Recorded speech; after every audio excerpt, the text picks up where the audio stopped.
Today, we're going to be going rank by rank, all the way from Iron to Challenger, telling you exactly how to climb out of these ranks.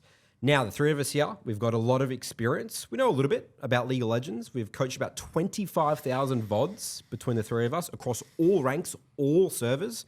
We run a full-time coaching business. We teach League, and we have 30 coaches under our roster. So what we're going to be talking about today, we're going to be deep diving specifically in these ranks, what holds people back, what are the common narratives, mindsets, and how to climb out of these ranks. So we're going to dive straight in here. We're going to start at Iron, go all the way to Challenger. Good place to start. Yes, you can, in the timestamps, go towards straight your rank.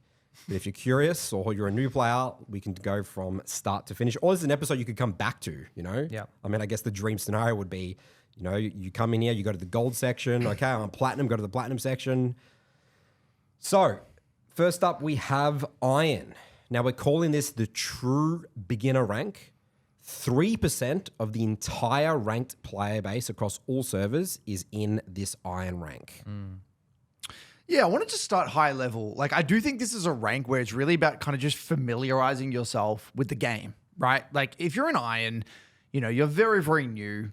You don't really understand what most of the champions do. You're kind of just going out there, having a little bit of fun, feeling the game more than anything, right? One of the tough pills to swallow when we first started working with Iron players is, where do you even start, right? What does the league journey look like for someone that's an Iron? And one of the things that I had to, I guess, hold back on was actually, it's more about kind of stepping back and letting the Iron player just experience the game in kind of like this very childlike kind of manner. Like, oh, that's what that champion does. Oh, interesting. I didn't know that thing could damage me. And even just things as simple as like, towers. How do towers work? How much minion damage work? If I go in and trade inside these minions, how much damage am I going to take? A lot of it is kind of just really just experience, having a wide variety of experiences. I think it's important to not take the game too seriously and have hardcore process. Agreed. You don't want learning objectives. Iron. You don't want to even review. No. Right? You don't even want to 3-block. You need to get mass repetitions Reps in. is so important. What I actually see a lot of in Iron is the kind of person that gets coaching as an Iron player is oftentimes not viewing the game in a free flow and casual enough way. And I feel like one way this manifests is if you do view the game too rigidly, as if you're like learning like a language or something in Iron, what it tends to lead you to do is take not enough risk and avoid combat. I don't know, it might be an 80 carry thing, but maybe you guys see this as well. I see Iron players, they go in two camps. They're either fighting everything and they're learning fast, or they're fighting not enough. Hyper defensive. And they actually don't learn as fast. Yeah, So interesting. that's one of the biggest pieces I feel advice I give to Iron players is generally they need to have more of like a fuck around and find out mentality. Go fight that skirmish. Go take that trade. Go like figure it out. Yeah, it's interesting because I think a lot of people who are an Iron are typically the ones that don't have the most sophisticated gaming background. Yeah. Right? They're ones that have definitely never played a MOBA before.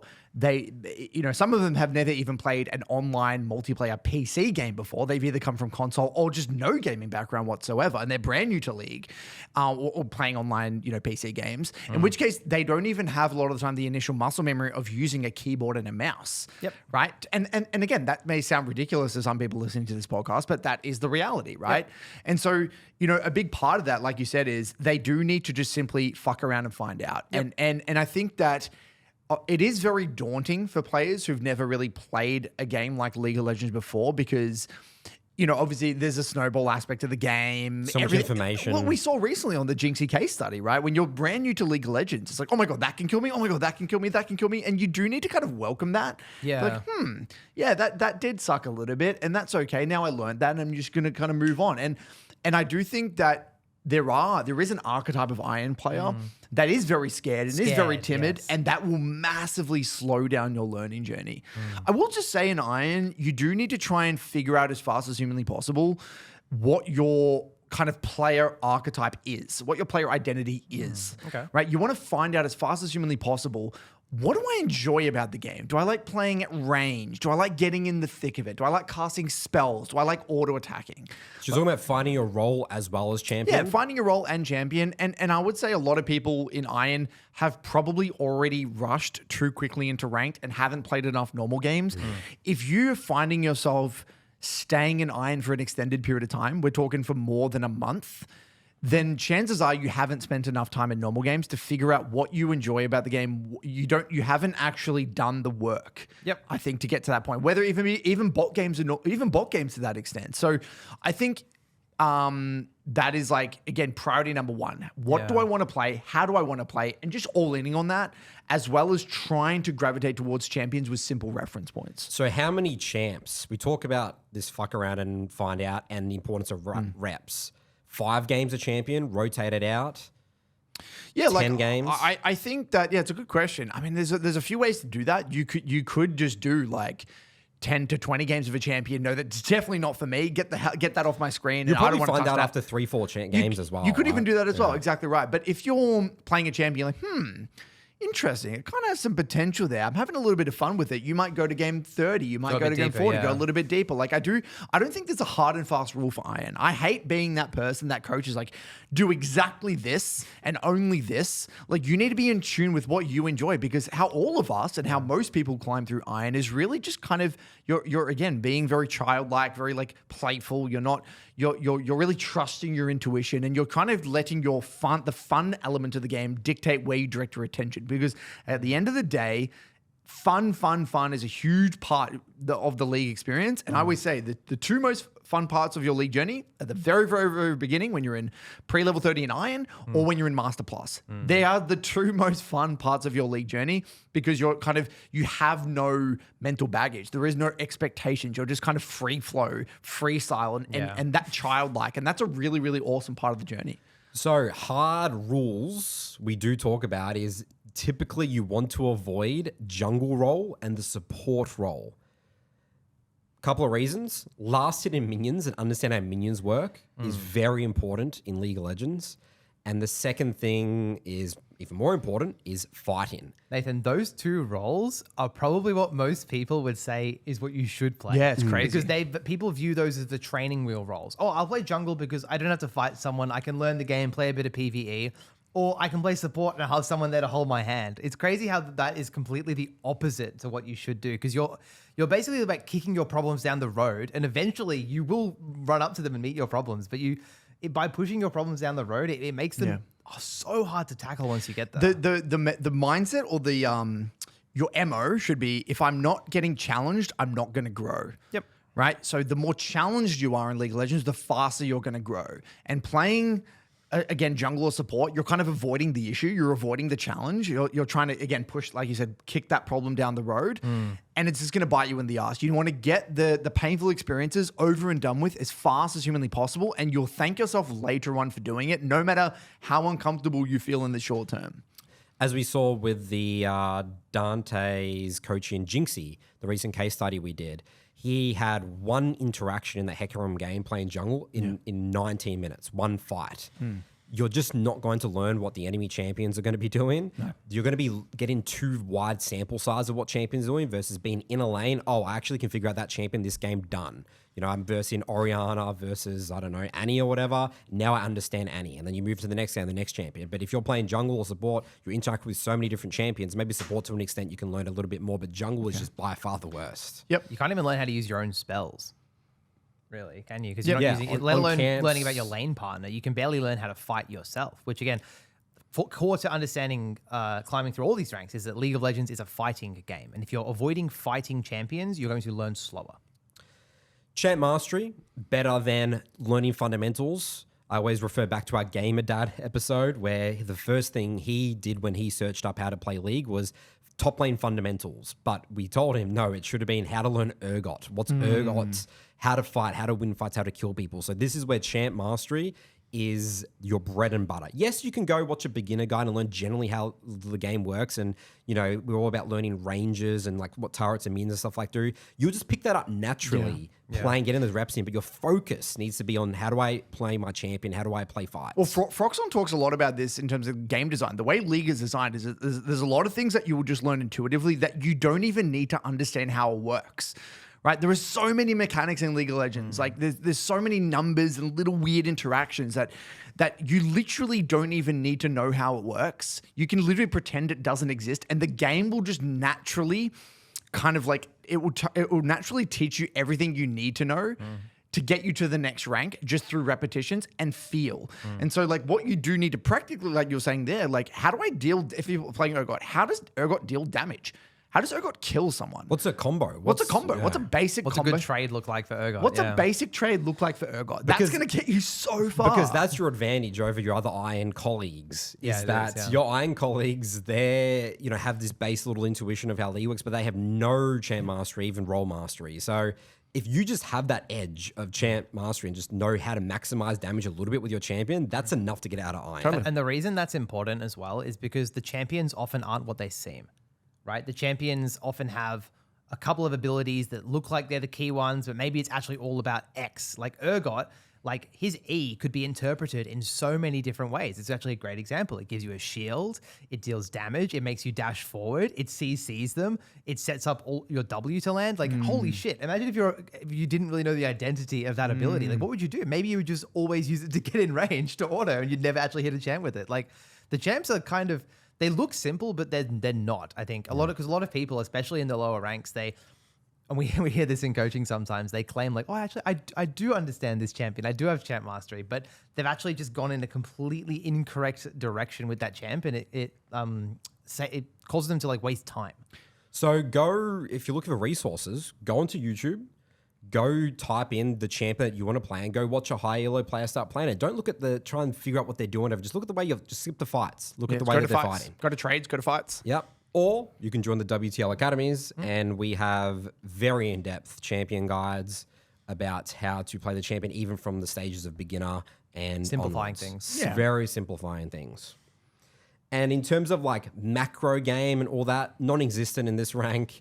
Yep. It was funny. We were looking at some fights, going through fights in like an Iron, like Yeah, we bronze did a bit of games, an and there is investigation. actually no team fights. It's just constant picks, 1v1s, 2v2s, people, not even 1v1s, 2v2s, 1v2, like 3v2, and then the death timers are just constantly desynced, high death. So there actually is no There's no strategy. structure. There's no strategy. There's no macro, right? Remove those terms from your brain. Pretend that you're kind of playing a some sort of like open battle arena, like kind of like a PUBG type thing. Bit of a team deathmatch. Yeah, like maybe like a team deathmatch, and you're going out there, and it's like, how do I just deal as much damage? Yep. How do I know like where damage is going to come from, and how do I deal damage? And that is kind of the bedrock of the game, right? Be strong. Be strong. Be strong, Exactly carry right. fights. Farm well. Get your key spikes. Fight. There's the reason that is as well. I was actually thinking about this. Like, why is there less team fights in I? It's because no one knows what to prioritize. No. Because if you think about why fights occur in League, it's because we know what to fight over. We know the dragons are important. We know control is important. We know that getting waves pushed out is important. So the fights kind of happen to stop you doing that. But because no one gives a fuck about dragon, obviously they're not going to 5v5 a dragon, are they? Because they don't care about the dragon. All right, so the way we're going to end each of these segments is we're going to go over the best champions based on statistics. So I'm going to list out here, and then we can maybe reconcile some of our findings with what we've basically said. So these are from DPM, and the number 1 to 13 champs in terms of the best champs. I haven't seen these. This will be funny.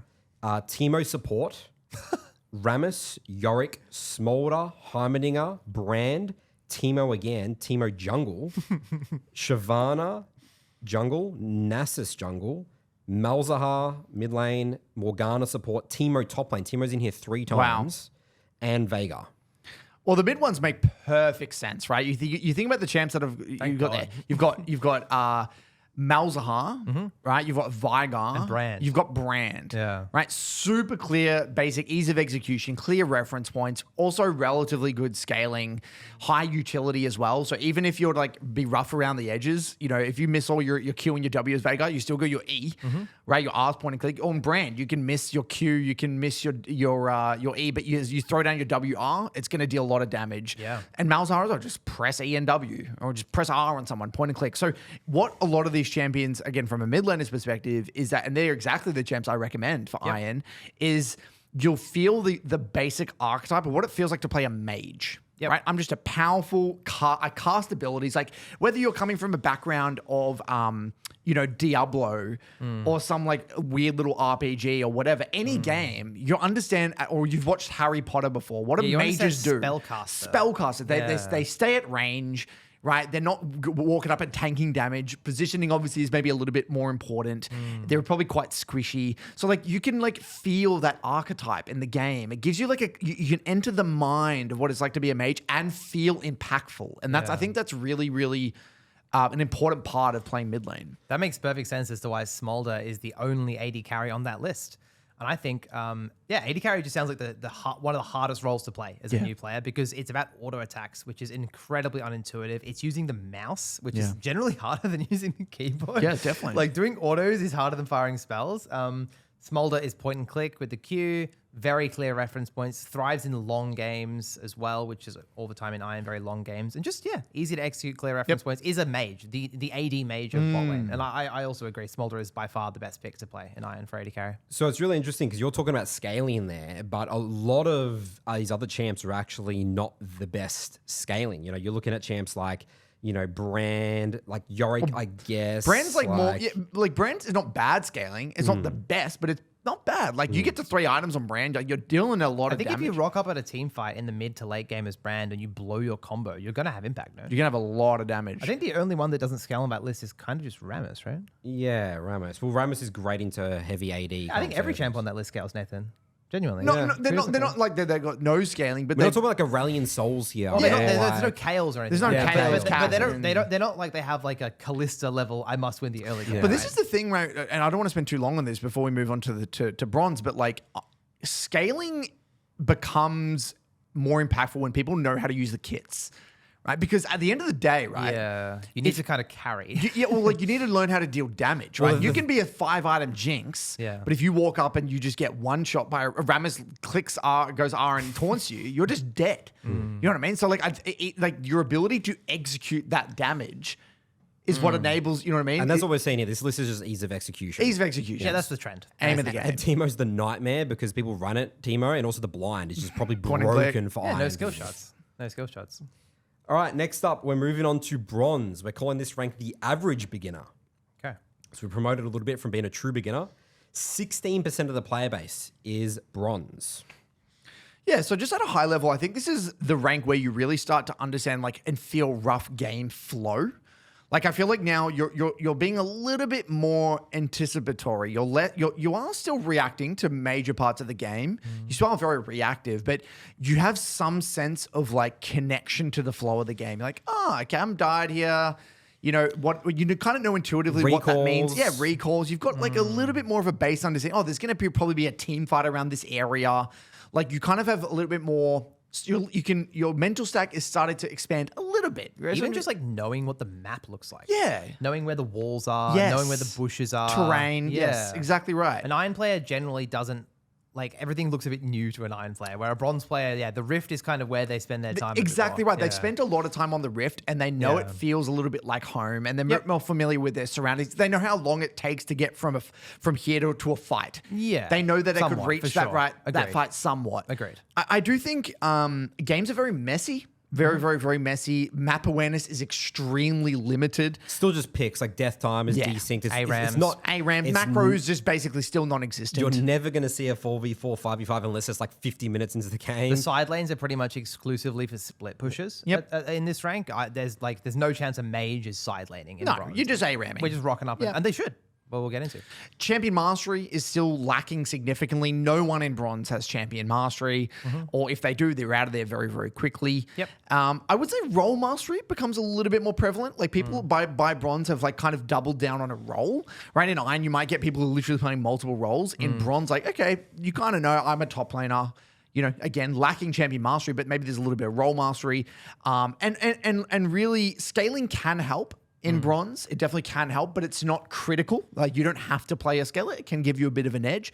And I think that this is where we're still seeing massive problems with ability usage, massive problems with fighting, massive problems with champion mastery. Adhering to reference points. Adhering to reference points is still just basically non-existent for the most part. And, and there's a lack of awareness of teammates, right? Most people still don't know how to use the minimap. They don't think, I've got to make this decision. I better look at the minimap. That doesn't exist yet. We're still very much focusing on what's on our screen. We don't have a lot of understanding about, my teammates are not in the area or I'm lacking information. I shouldn't do that. We're still very much kind of dealing with what's on our screen. But we're just better at dealing with what's on our screen comparatively to an iron player. We want more familiarity. When I think of a bronze player, the immediate word that comes to my head is compensation. I think this is the compensation rank. I feel like a lot of people in this rank, the compensation is actually what stops them from kind of developing that champ mastery because they've got these reference points, right, for their champion that maybe they understand a bit of, maybe they understand none of. But because they're kind of reacting to what their teammates are doing on their screen, they're trying to save their teammates. They're trying to like do teamwork activities on the Rift. It's stopping because they them think from, the game's like, and that's stopping them. Do you understand that makes sense? It's also something for being strong. This could be an AD carry specific because you're laning with someone, but I see a lot of AD carries in bronze just getting mind controlled. Yeah, I do think there is a fear. I think there is a fear of not being there for fights, but I don't know. I would just say like still reference points don't exist for most bronze players. Like I don't think a lot of them understand what they need to do on their champion. Or even if they do, they don't have the mental stack capacity to be able to execute upon it yet. So like I do think there's two separate problems then, compensation and reference points. They're just separate. I think they're kind of separate. I definitely think compensation exists, but I think compensation though, the reason I don't really use the word compensation in bronze is because compensation is when you know what you should be doing otherwise. I see. It's the wrong word. It's the wrong word. Like there's just a lack of awareness and a lack of understanding. And there's like compensation would be more, I would say, in like maybe silver and gold. Okay. Where it's like, okay, I know what it feels like to be strong on my champion, and I know I should be doing that, but I'm doing that otherwise. So they're doing the wrong thing, but not for reasons of compensation. Exactly they're just doing it because they don't know what the right thing is. Exactly right. They don't know what the right thing is. Exactly right. Or they have no mental stack to kind of come to that conclusion. They're not even aware of what's happening on the map. Makes you know sense. what I mean? So I think bronze is very much still a very reactive rank. We're just reacting to the map. We're reacting to everything. And I think if you're looking to climb through bronze, a big thing is, again, really getting into doubling down on champion mastery, really figuring out what is your champion, when are they strong, when are they weak? What Fights to say no to. Yeah, like understanding, when your key spikes. How do I use my kit well in fights? Simple things in bronze is playing around your own ultimate cooldown is huge. Yes. Like if you're an ulti-reliant champion, like that's a massive one. Playing around your own item spikes. Again, I just like playing when you're strong. I would also say basic fundamentals will slowly get introduced. I'm talking like resets. Like, for example, I want to see, if you're a bronze player, I want to see you starting to build that awareness of, I'm sitting on 1,500 gold, 1,200 gold here. I should probably get a reset soon, or I'm starting to run low on resources. I should probably head back to base soon. Like that's a clear fundamental that can be introduced. I work with a lot of bronze players. I really will work on resets, and even just the basics of like the absolute fundamentals of like map awareness. Just really introducing the idea of like, here's a lull state. What's going on the map? Where is everyone? Yeah. Just really, really simple. You don't even have to understand what to do with that information. Just building that habit of looking at the minimap and my team is very far away from me now. I'm by myself. I'm gonna do that what you will, but just that habit of looking at the minimap. One big thing I talk about with bronze players is just like, bad trades are inevitable. You're going to fuck up in lane, but just avoid hanging around on low HP. Yeah. If you get low, just go back to base. go back to base. Go back to the pit stop, refill your fucking gas and your air in your tires, and then go back to lane and just stay out of trouble. That's a huge one because I see a lot of people hanging around on low HP in lane, and it's just like Or a lot of gold. You don't have to play perfectly, but if you just like based and got your HP back, you could start doing some stuff. You know? Exactly right. Yeah. So yeah, I agree. R usage, basics of R usage, basics of ability mastery, champion mastery, good resets, a little bit of map awareness. Remember the live commentary? I was doing a live commentary in the boot camp with this bronze Ash player, and it was so fun because it was just like, let's just use our R off cooldown and just like kill people with the ulti. Yeah, you said the moment someone disappears, you have a mad advantage, you send your R down. Yeah, line. if you think you've got teammates around you and the enemy don't look organized, just fire the ult and just play the fight. Massive success by that. was Did you huge get like success. a pentakill or something in that I game? think you got a quadro or something. Quadro, Just yeah. win the game. Yeah, a lot. Again, simplifying the champion around their reference Yes. points and identities. Ash, ulti-based champion, fight with ult. Do that, and I promise you, it'll work.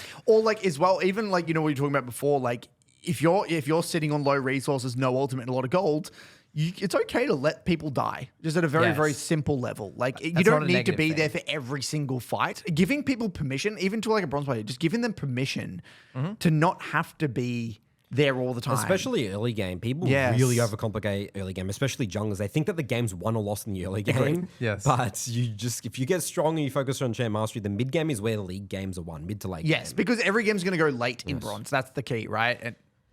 And, we're talking a lot about champ mastery here, just same as iron. Fundamentals, slowly. Like, very, we're still not going to be looking at fundamentals, and they're not really going to get you that much success in bronze compared to champ mastery. What about reviewing, guys? What do you think about reviewing in bronze?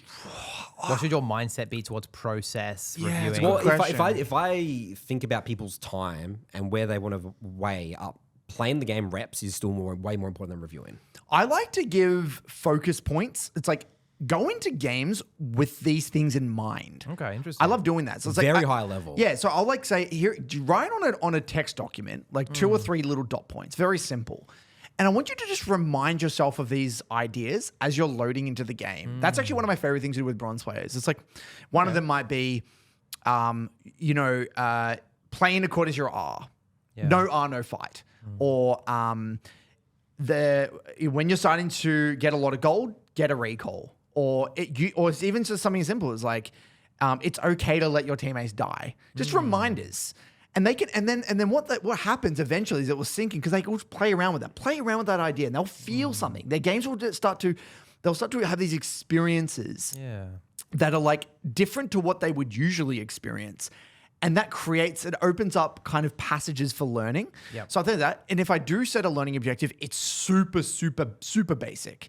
Like it might be something like, I want you to look at your first 2 deaths and ask yourself, something like, did I have my R? When this happened, or something like just something. But even then, honestly, thinking back, I try to avoid learning objectives as like review shit with bronze players as much as possible. I really give them just things to play around with, have a go at them. I'm not strict with process whatsoever, and I would be very, very comfortable with a bronze player not reviewing. If they want to review, it'd be extremely short, extremely concise. I want to be spending all your time in the game on the Rift. What about Reviewing fights. Yeah. what about jungle? Because you said no one should jungle in iron. What do you feel about bronze junglers? I would still like them to stay away, especially if you're low bronze. High bronze, yeah, jungle's fine. Okay. I think jungle's fine. I definitely think it's not... You can learn the game through jungle. I was a jungler. I never played any roles. I never learned any other roles. I think that jungle's good for, you can start playing bronze if you have some sort of gaming or PC background. Yeah. Yeah, that But was if, going to say that. but yeah. if you're completely fresh to MOBAs or PC gaming, absolutely should still not be playing jungle in bronze. Okay. Makes sense. So champions now for bronze, the best champions. It goes Smolder, Brand, Shyvana, Xin Zhao, Teemo, Malzahar, Seraphine, Veigar, Rammus, Warwick, Yorick, Smolder again, mid lane, and then Master Yi. It's all the same champs, basically. We can Okay. disregard Xin Zhao, I think, because he's just OP at the moment. Yeah. Let's just disregard So, Xin Zhao. Smolder and Brand rocket up compared to Iron. Rammus starts tanking, as well as The Wick is and introduced. Yorick. Yeah. And Yorick also starts dropping. And a little War bit. came into the conversation. Seraphine's there as well. What role is Seraphine playing? Seraphine's in support. Yeah. Okay. Yep. Just a scaling Very enchanter. easy to execute. Very enchanter. strong as well. Does damage as well for an Well, enchanter. which is cool. Seraphine's major weaknesses don't get punished at all, right? Which is your weak lane. And Yeah. there's champions like Shyvana in there, by the way, because people don't know the in and out in kiting. So Shyvana is just a big jumping stat, like a ball. stat check, a ball. And Dragon Form, people just lose their minds around it. They're just like sort of just running away when they actually could probably turn the Shyvana amazing. Doesn't Shyvana also have like you can kind of guess at her reference points? Doesn't she want dragons? Does she still want dragons? I would say it's more about it's really obvious when to fight or not because it's just the because of big the ult. bar. That It's like makes the sense. ult. It's That's like cool. I like a bronze player will actually know to let their team rot because they know how useless they are so to play for useless. Dragon Form. Interesting. So it just goes back to reference points. It's the most obvious reference. The reference points on your screen, a bar, you know? Yeah. Interesting. So I think that's why Shyvana starts to. But it's all smoke the it. same things we covered in Iron, though. It's the same ease of execution, a little bit of scaling, right? Clear reference points. Oh, Teemo tanks as well. By Teemo's only on here number 5, but the 3 Teemos is gone. So I guess people. Smolder's on there twice now. Yeah, Wow. Smolder's starting to rocket up. Okay, next rank is silver. 22% of the player base is in silver. So that is 6% more than bronze. And this is now what we're calling the solid league player. And this is more so, the average league player if you think about the entire player base. Before you get into the rationale here, I just want to say that the average silver player has gotten so much better over the last, Absolutely. even 5 years. The average silver player has become like, holy shit, I watch their gameplay sometimes. Damn, you're playing League of Legends. Especially the there- high silver player. There's League of Legends going on. Yeah. Like, good League of Legends in like And high you're a silver. solid. That's what we called it. You're a solid league player. If you're in silver, you're again, you're solid. You're pretty good at the game. You can really call yourself a League of Legends You're a player. League of Legends. You're playing League of Legends. I feel like solidly in silver. I would say this is really where like champion mastery starts to become a thing. You will see a lot of people in silver with champion mastery. They may not be doing the right things, but you will start to see people who are taking champions seriously. There are people that I've worked with that have a decent amount of champion mastery. But they're just doing the wrong things, obviously. But they're having a crack. So I think it starts to really become a little bit more apparent. The game starts taking shape a little bit more. The game is less about just straight ARAMs, straight randomness. There's less randomness. Which is actually a little bit more to the detriment. People now over focus on objectives. Junglers, silver junglers force dragons. It's Dragons mental. is a giant problem. Yeah. We were talking about that earlier today. I was talking about today. People in silver are obsessed. Like I see mid laners start pinging dragon. Like we're talking really early into the 6 game. minutes into the game. They're pinging it. I want guys just do it. Drag. Where's my jungler? Do dragon. Why aren't we doing dragon? Like it's crazy. People are obsessed with dragons. Because I think now they're at the point where they're league players. They still think that maybe they think they're a little bit further ahead in that journey than they think the objectives is really important. They watch some YouTube videos or whatever, and they talk a lot about objectives. You got to fight around objectives, and it's all about objectives. Yeah, but They maybe lost the game to a soul a few times. So that's really interesting, that one there.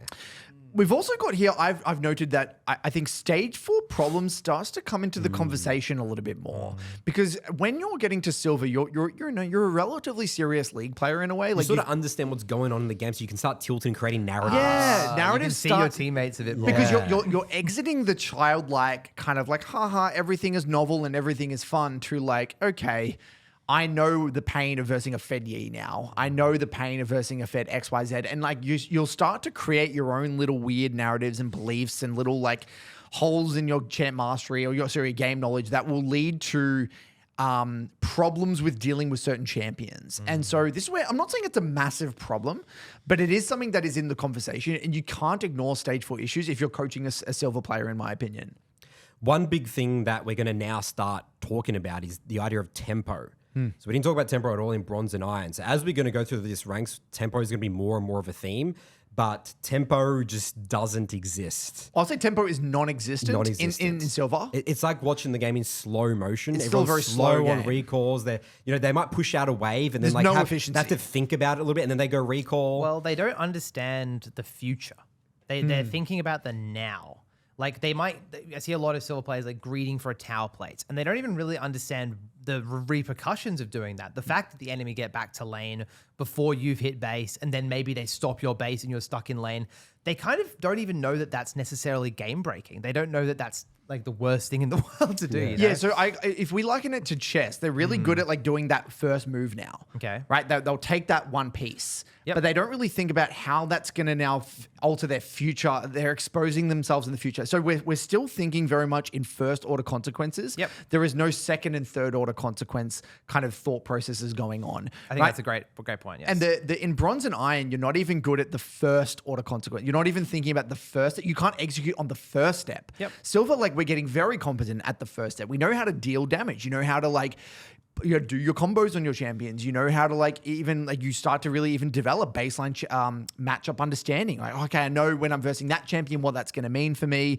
Like we start to now really understand we're moving outside of our own champion. I always kind of liken silver as like, iron and bronze, we're really familiarizing ourselves with our champion. Silver is the step where now we're slowly starting to think outside of our champion. Like I'm versing that champion. Oh, interesting. A big one, you, Charlie, that you say people are just focused on what on their screen. The concept of fog of war that hasn't really molded yet in silver. They're not really understanding the power of it and how easy it is for you to like. If I'm in silver and I'm versing silver players, you're very easy to play against because you're constantly in vision. That concept fog is used, just not well, right? There's no nuance to it. There's no more nuance. It's understood though. Like I think fog is definitely understood. It's just not used well. I would also say here that laning, just from coaching lane, it is very, I mean, I'd be interested to hear your take, but it's still very rudimentary, right? It's very, very, like from a perspective of aggression, posturing and trading, we're talking still very quite rudimentary. And silver is the rank where, as a coach, I really start to direct a lot more attention to fundamentals. Okay. Because a lot of people in silver, they really start to develop champion mastery. They know how to control their character.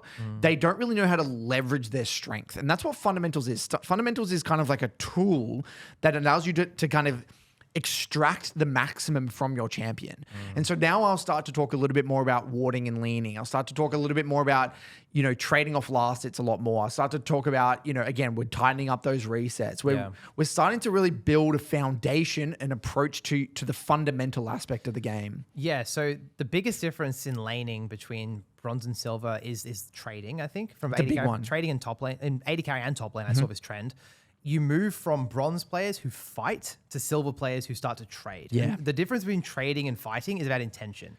If you're bronze, you're probably just fighting because they come near you or there's emotions going on and you fight them. In silver, like you said, we do need to start thinking about trading on last hits, trading on level up time. What does the enemy do though? How does your kit interact with that kit? Yes. Like a Lux in silver is now thinking, I can't throw my Q onto this fizz because that fizz is going to E. Whereas in bronze, you're just thinking, oh, there's a champion. Yes. Boom, throw out the ability. So it's very basic matchup understanding. Yes. I don't think we're not getting really into the weeds at all. We're not talking strategic No. matchup understanding. We're talking just interactions. Yeah. Oh, there is a Shaco on my screen. I know what Shaco can do. Or there is a Zac on my screen. He could probably jump on my head. Also, even more high level, like my champion wants to scale to one item. The enemy is playing a lane bully. What does that do? Like, what does that mean? How does that alter how I kind of think and play in the game? You do need to do that, definitely. or else you'll get obliterated. Yeah, definitely. There is, again, that's what I'm saying. This is the rank where we're really starting to get outside of our own little bubble. Yeah. And now really understand what are these other major, like again, at a simple level, albeit, right? We're not getting we're not really getting into strategy. Yeah. Just like how do our kits start to interact? And this is champion interactions is a big theme And that makes sense. of silver. To theorize why that would be the case, it's because the opponent probably knows how to play their champion moderately well. So you have to start learning what they do, or else you'll get obliterated. Because what will start to happen in silver, and what happens is that people they will just die a lot. They're versing other players with champion mastery, and they're versing other players that know how to snowball and deal a lot of damage. Yep. Right? There will be a Yi who will run at you and shred you to pieces if you don't know how what Yi does. Like, and you have to be aware of these things. Okay, now champions for silver. A lot of familiar faces in here compared to iron and bronze. Wait, before we go into champions, sorry, I actually did a video on my YouTube about a silver player. I did a case study on this silver Kale player.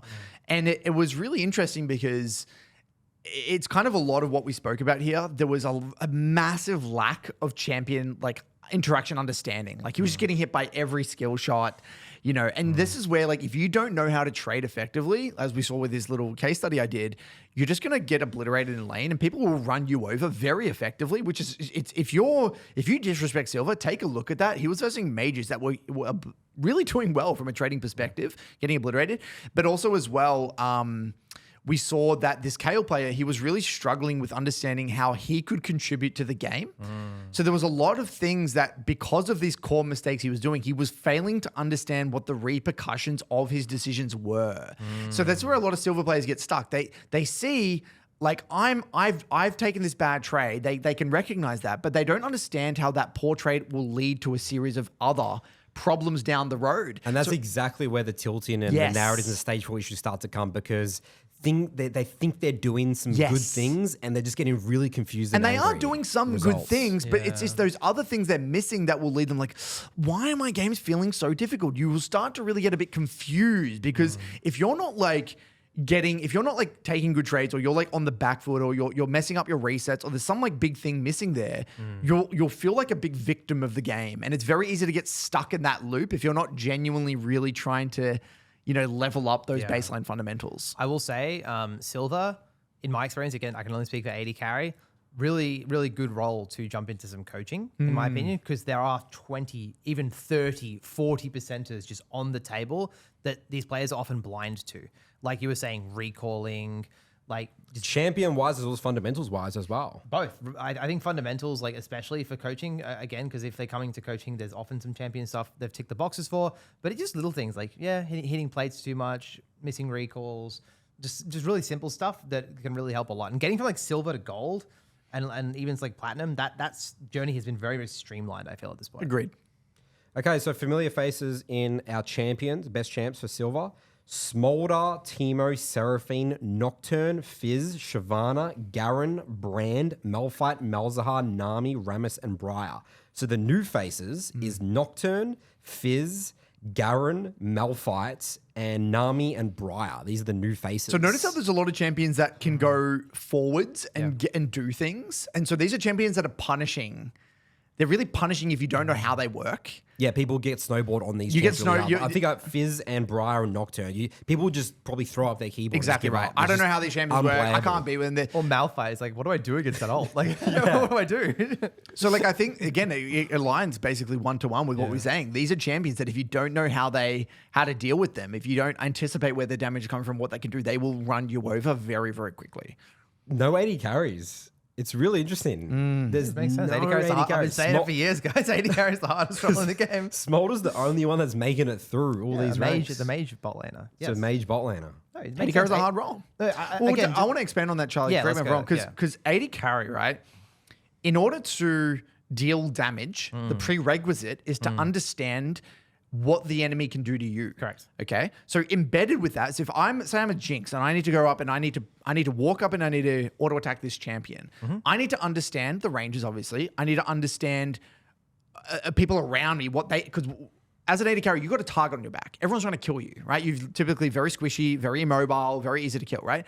So in order for me to deal damage and have success, I have to have a sophisticated understanding of what all these champs can do to me, how much damage they can do to me, and do I have the ability to survive? Yeah.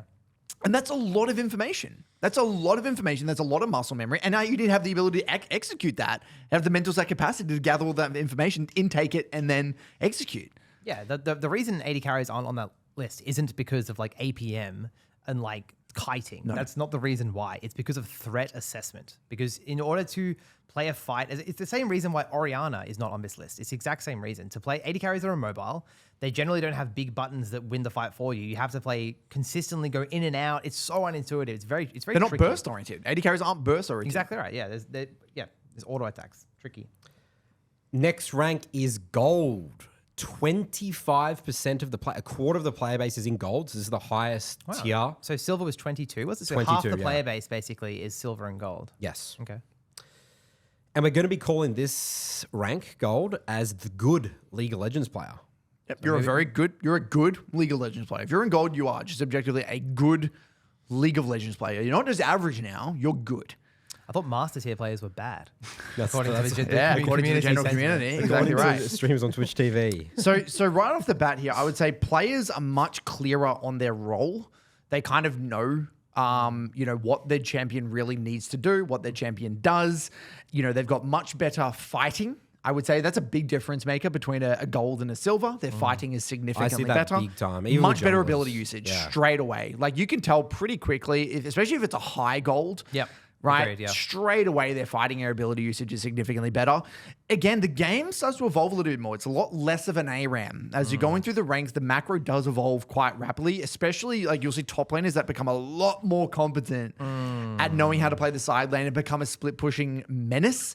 And people's farming goes up a lot. Farm. That's why the side lanes are played. People want money. People want money. People understand the importance of economy. Because they go back, so those gel beautifully together, right? Because if you know how to deal a lot of damage and you know like what your champion needs, all of a sudden your mindset goes from, instead of just getting caught up with killing this person in front of me, I need resources. Yeah. Give me my goddamn gold. People get obsessed with really feeling the power of farm and being like a little bit more efficient.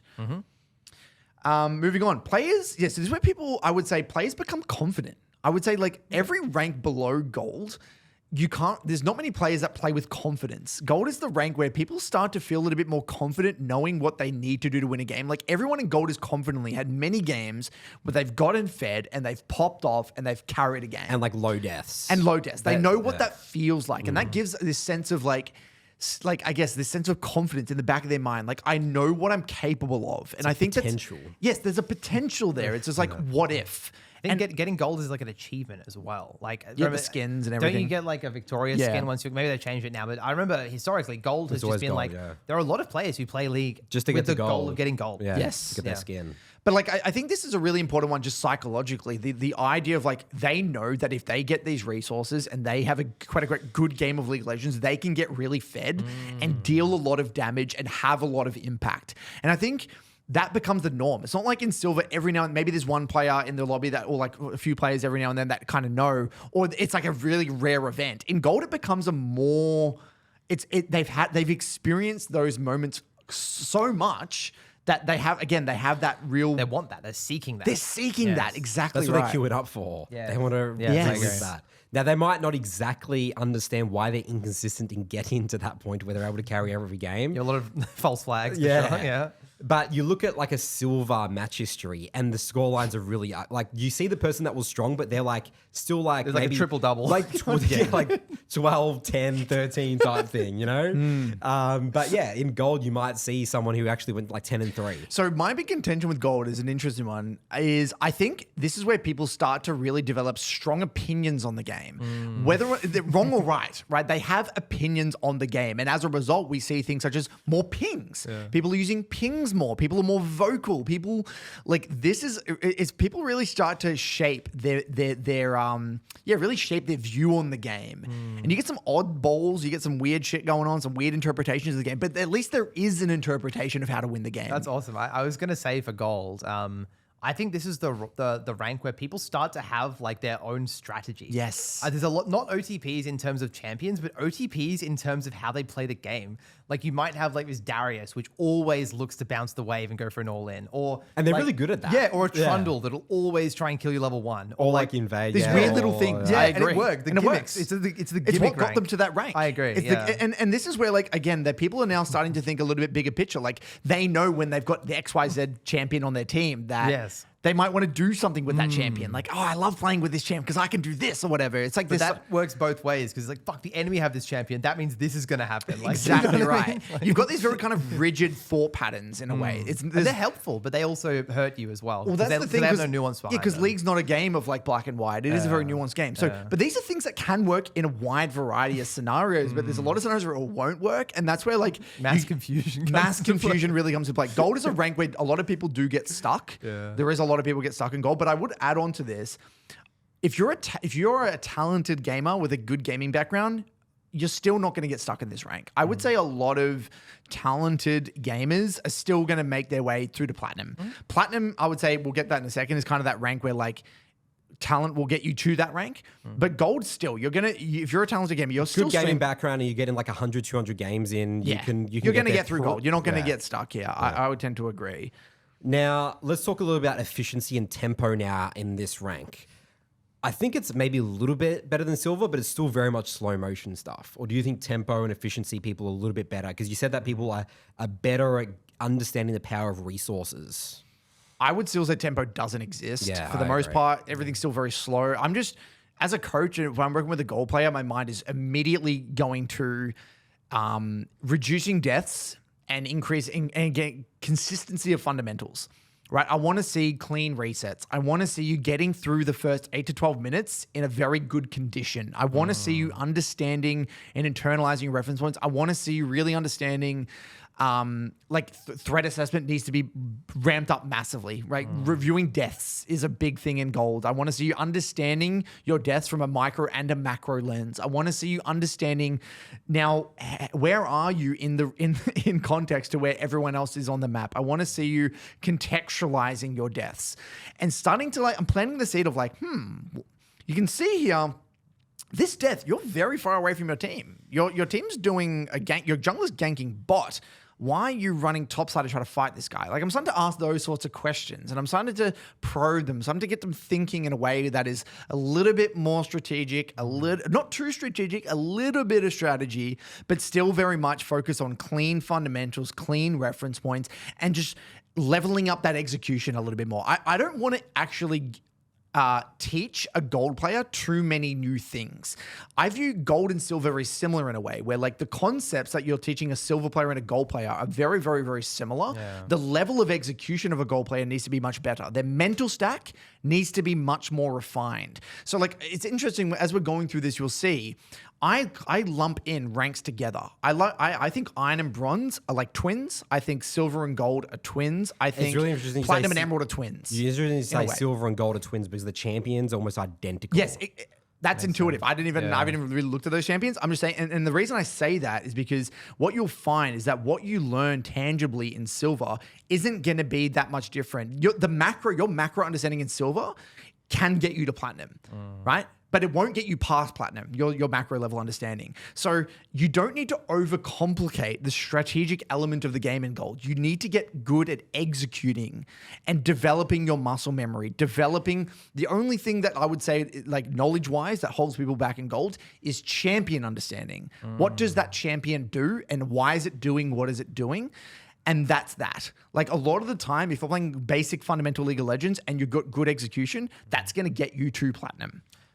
I think as you were speaking, I'm just trying to think what I've got 2 points on gold, right? So number one, I think there is actually a large difference between a high gold and a low gold player, more so than in silver. Big I think time. Yeah, gold 2, gold 1, very different to fresh gold 4. Yep, in I would my agree. eyes. In terms of execution, actually, just ability to execute on the one that they've learned.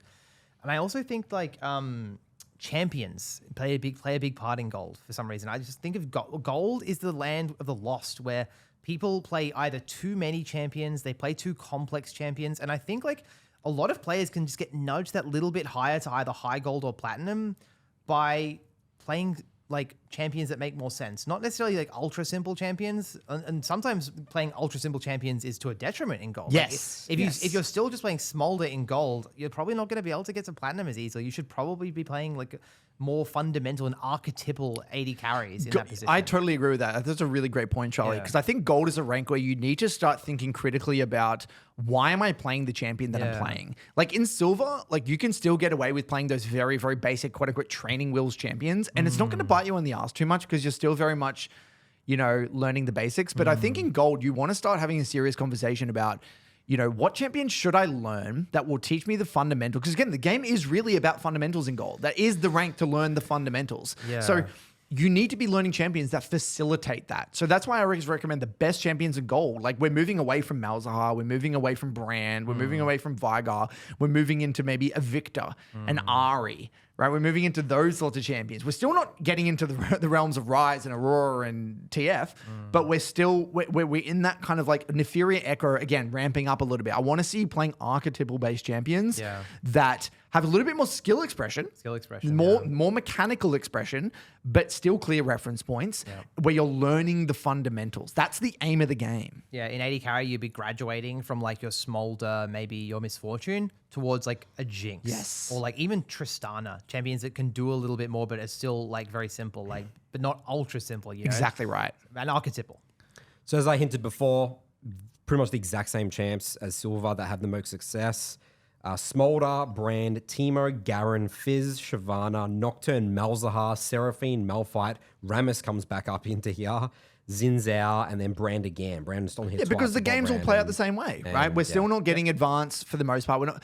Maybe some top laners are a little bit more confident split pushing, but for the most part, like the simple champions are still going to be the most effective, ease of execution. Yeah, so people might say here, you're just telling me to play more archetypal champs and the Jinx, but those champs aren't on these. But we're saying in terms of actually improving and continue to climb the ladder, this is where you need to Avoiding start. developing bad Exactly habits. right, because you can get to platinum. Yeah, these people with almost the being a Smolder. platform and going back down Exactly to play right. gold You can get constantly, to get to platinum 4 with Smolder or MF or a Malzahar. There's no doubt about that. But you're not going to learn what you need to learn to push beyond that. You're just going to plateau. You're going to cap out, and then You're you're going kicking your problems down the road. exactly right. You're gonna go backwards. Exactly right. I will also say, by the way, the Smolder being at the top of all this list, Smolder is probably the best champ in the game right now. I Yeah, it's will a little say. bit overpowered. A little bit. right? I think it'd still be in the top 10 because probably 180 carry should be, but yeah. Next up, we have the Platinum rank. So we've had solid League of Legends players in Silver. We've had good League of Legends players in Gold.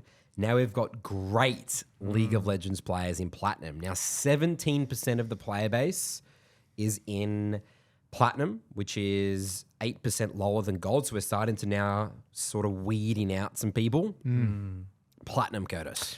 Yeah, so as I was mentioning before, I think this is the rank where you see a lot of like casual, talented gamers with sophisticated gaming backgrounds plateau. Yep. This is the first major hurdle, I would say, in the solo queue journey. This is the big one, right? This is where things start to get quite serious.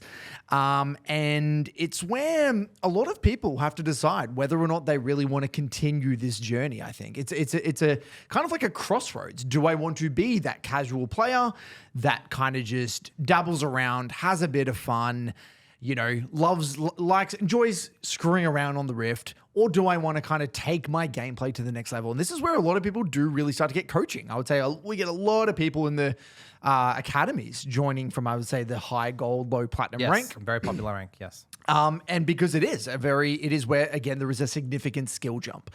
I would say that this is where you definitely need to start, again, being a little bit more aware of stage 4 issues. We mentioned this a little bit more in Gold, where you're starting to really crystallize some very typically some odd views about the game. You've been around the block a few times. And this is where I think when we work with platinum players, you'll hear some very odd things. What do you guys think about that? Yeah, egos, stage 4 issues, very solidified narratives about champions, and also just, blaming teammates a lot of the time. They can very clearly see when their teammates are not playing well and understand why. Not so much understanding why they're losing games in like the correct way, but they can come up with a narrative very quickly and spin that. I think Platinum is the rank where people start to bring VODs to coaching sessions and say, I think this happened this game. And they're often wrong, Completely but they're off. having a Yeah. crack. And I think that, it's the rank where people definitely start to hypothesize a lot more about the general flow of a game, what happened. They're looking to point the finger a bit more, or even not in a negative way, but they're just looking to kind of explain things. And they've kind of got that sophisticated understanding so they can have a crack in their own way. They're a little bit more curious because that Yeah. curiosity is what's got them to this rank in the first place. One thing that I would add, similar to what you said about Gold, I think this is where you really need to start having a clear understanding of your player identity and your champion pool, right? You're not going to dick around anymore in Platinum with champion pools. You need to really be clear. How many champions am I having in my pool? Why am I having these champions in my pool? What are my strengths as a player? What are my weaknesses as a player? Like, this is where you really need to start getting serious. And a lot of people who join our academies, the first thing we recommend them, get your pool sorted. Why do you have this in your pool? Stop thinking that you can play 5 champions. Stop thinking that you can play 4 different complex champions. We need to start having a serious conversation about where are we directing our attention, because there is no there's less easy pickings now. We've covered a lot of the 20%ers. The 20%ers of what's got us to this rank.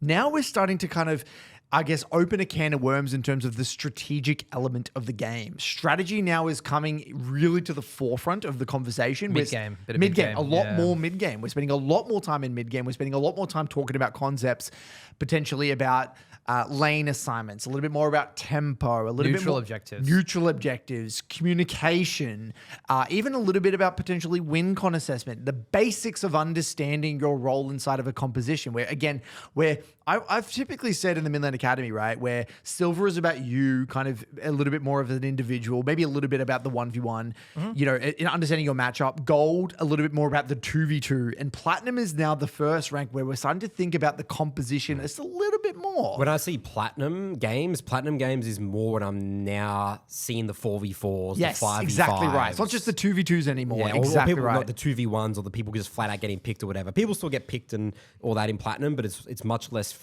frequent. Like, you want to be taking fights with an advantage. You know, I feel as though there has to be a reason. I want to see intentionality. I'm taking this fight because, right? What are you working with here? You're working with a tempo advantage. You're working with a man advantage. You're working with some sort of fog advantage. I want to see there's some sort of intentionality with what conditions you're trying to create. And with that tempo, because again, we're going to be talking that a lot in the next couple of ranks, people will really get in the idea or the feel for tempo, would you say, or still you think is non-existent? Because you said there will be moments where they'll feel it, where it's like, I'm up in tempo and I was able to do this. Like, I was able to get, I can see, because I got back on the map here, I was able to get to this neutral early. You mentioned neutrals. That's a big part of it. I was able to control chokes at this neutral, and the fight felt so easy. But wildly inconsistent. Yeah, still not consistent. I think they wouldn't even use the word tempo, right? It would be words like having prio, or like shove and moving, or like pinning people. Those are, I don't, when I'm coaching platinum, I wouldn't even say I would say those things. I would say, oh, you look to pin this person here, create a numbers advantage. You look to shove and move, you know, get on the map first. Interesting. That kind of terminology. Yeah, I would say I'm never talking about tempo kind of within of itself. It's always tied to something practical. Yep. We need to get to this neutral first, for example, or we need to shove and move so we can create a man advantage. It's always tied to the champion's identity. Yeah. I think one thing on that is like laning phases in platinum. People are like just generally dying less from what I see. There's not a whole lot of just like random ass kills. So it's a lot more about playing, I guess, playing for tempo or playing for your wave state or playing for your condition. War of attrition comes into play in platinum a bit more, I'm thinking, in bot lane. So you're talking about small wins. Small wins mindset, like playing for good resets, but not resets in like a reactive sense, like planning your base, actually leveraging an advantage through recalling, getting on the map first, canceling bases for tempo, stuff like this. Yeah, so because I think you're right. Because we're getting into the second order consequence thinking now. Platinum, again, that's exactly why. Yes, gold, we were very first order consequence. Platinum, we're thinking, okay, well now I've got this great reset. That is going to allow me to do X. And that second order consequence thinking, or I know that a dragon is coming up in a minute now. If I get there early, it's going to allow me to do this. So now we're really exploring that second order consequence thinking, which again, it's not consistent, because you would never be in platinum if that was a consistent element of your play, but it is. There are moments where you will feel that, and they're trying to grasp those ideas. And it is something that through coaching we'll really put an emphasis on. I've even got here some of the key mistakes. We're still seeing overstaying. Right, we're still saying no to bad fights in platinum, in my opinion. Compensation is definitely now in the conversation. We're now actively choosing to say no to bad fights because we feel the pressure to do so. Whereas again, in the lower brackets, you're saying yes to bad fights because you don't know any better. You don't know what else to do. You don't know what else to do. That makes sense, yeah. There is still mindless neutrals. There's a lot of dying inside. Dying inside's is huge. A huge one. And the big one, I would say, that I guess if we're talking about easy pickings, is the desyncing with team. Yeah, the top laners are atrocious with this with platinums. This is interesting. This is not something I see in coaching because I'm 80k. We're not on the midway. So what does this look? Talk me through that. Yeah, it's the top laner literally pushing when teams in base, or mid lane as well. Yep. Top laners, I said all the time. Or junglers. Come on, you can't leave junglers out. Junglers invading with a team in base. Oh yeah, of course. Just starting neutral objectives with a mid laner or top. You know, there's some crazy shit. Yeah, they junglers force their Force platinum teammates to stay on the map when they need to recall for the good condition, where the platinum players overstay and help on that dragon when they need to recall. Exactly right. And that's the whole like tempo things. Like they might be somewhat aware of it, but they feel like they need to help the jungler or whatever. But yeah, absolutely desyncing. Desyncing with team red light, is green one light. of the biggest ones. Like as a mid laner, it's like, why are we staying for this additional wave? Our entire team is basing.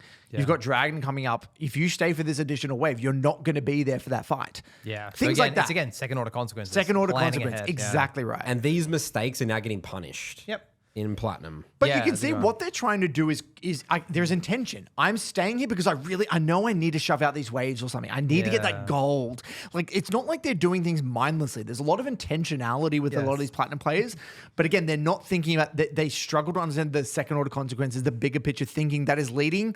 That's why platinum is such a tricky rank for a lot of people, because it's not abundantly obvious. Like, you are just going to see a lot of being late to plays, right? Not being able to impact the map, not really being able to translate your leads because you're just in the wrong place at the wrong time. And being able to identify the root cause of that is not obvious, and that makes sense. Yeah. I like what you're saying, though, as in, like, the players generally have a high-level idea of what they kind of want.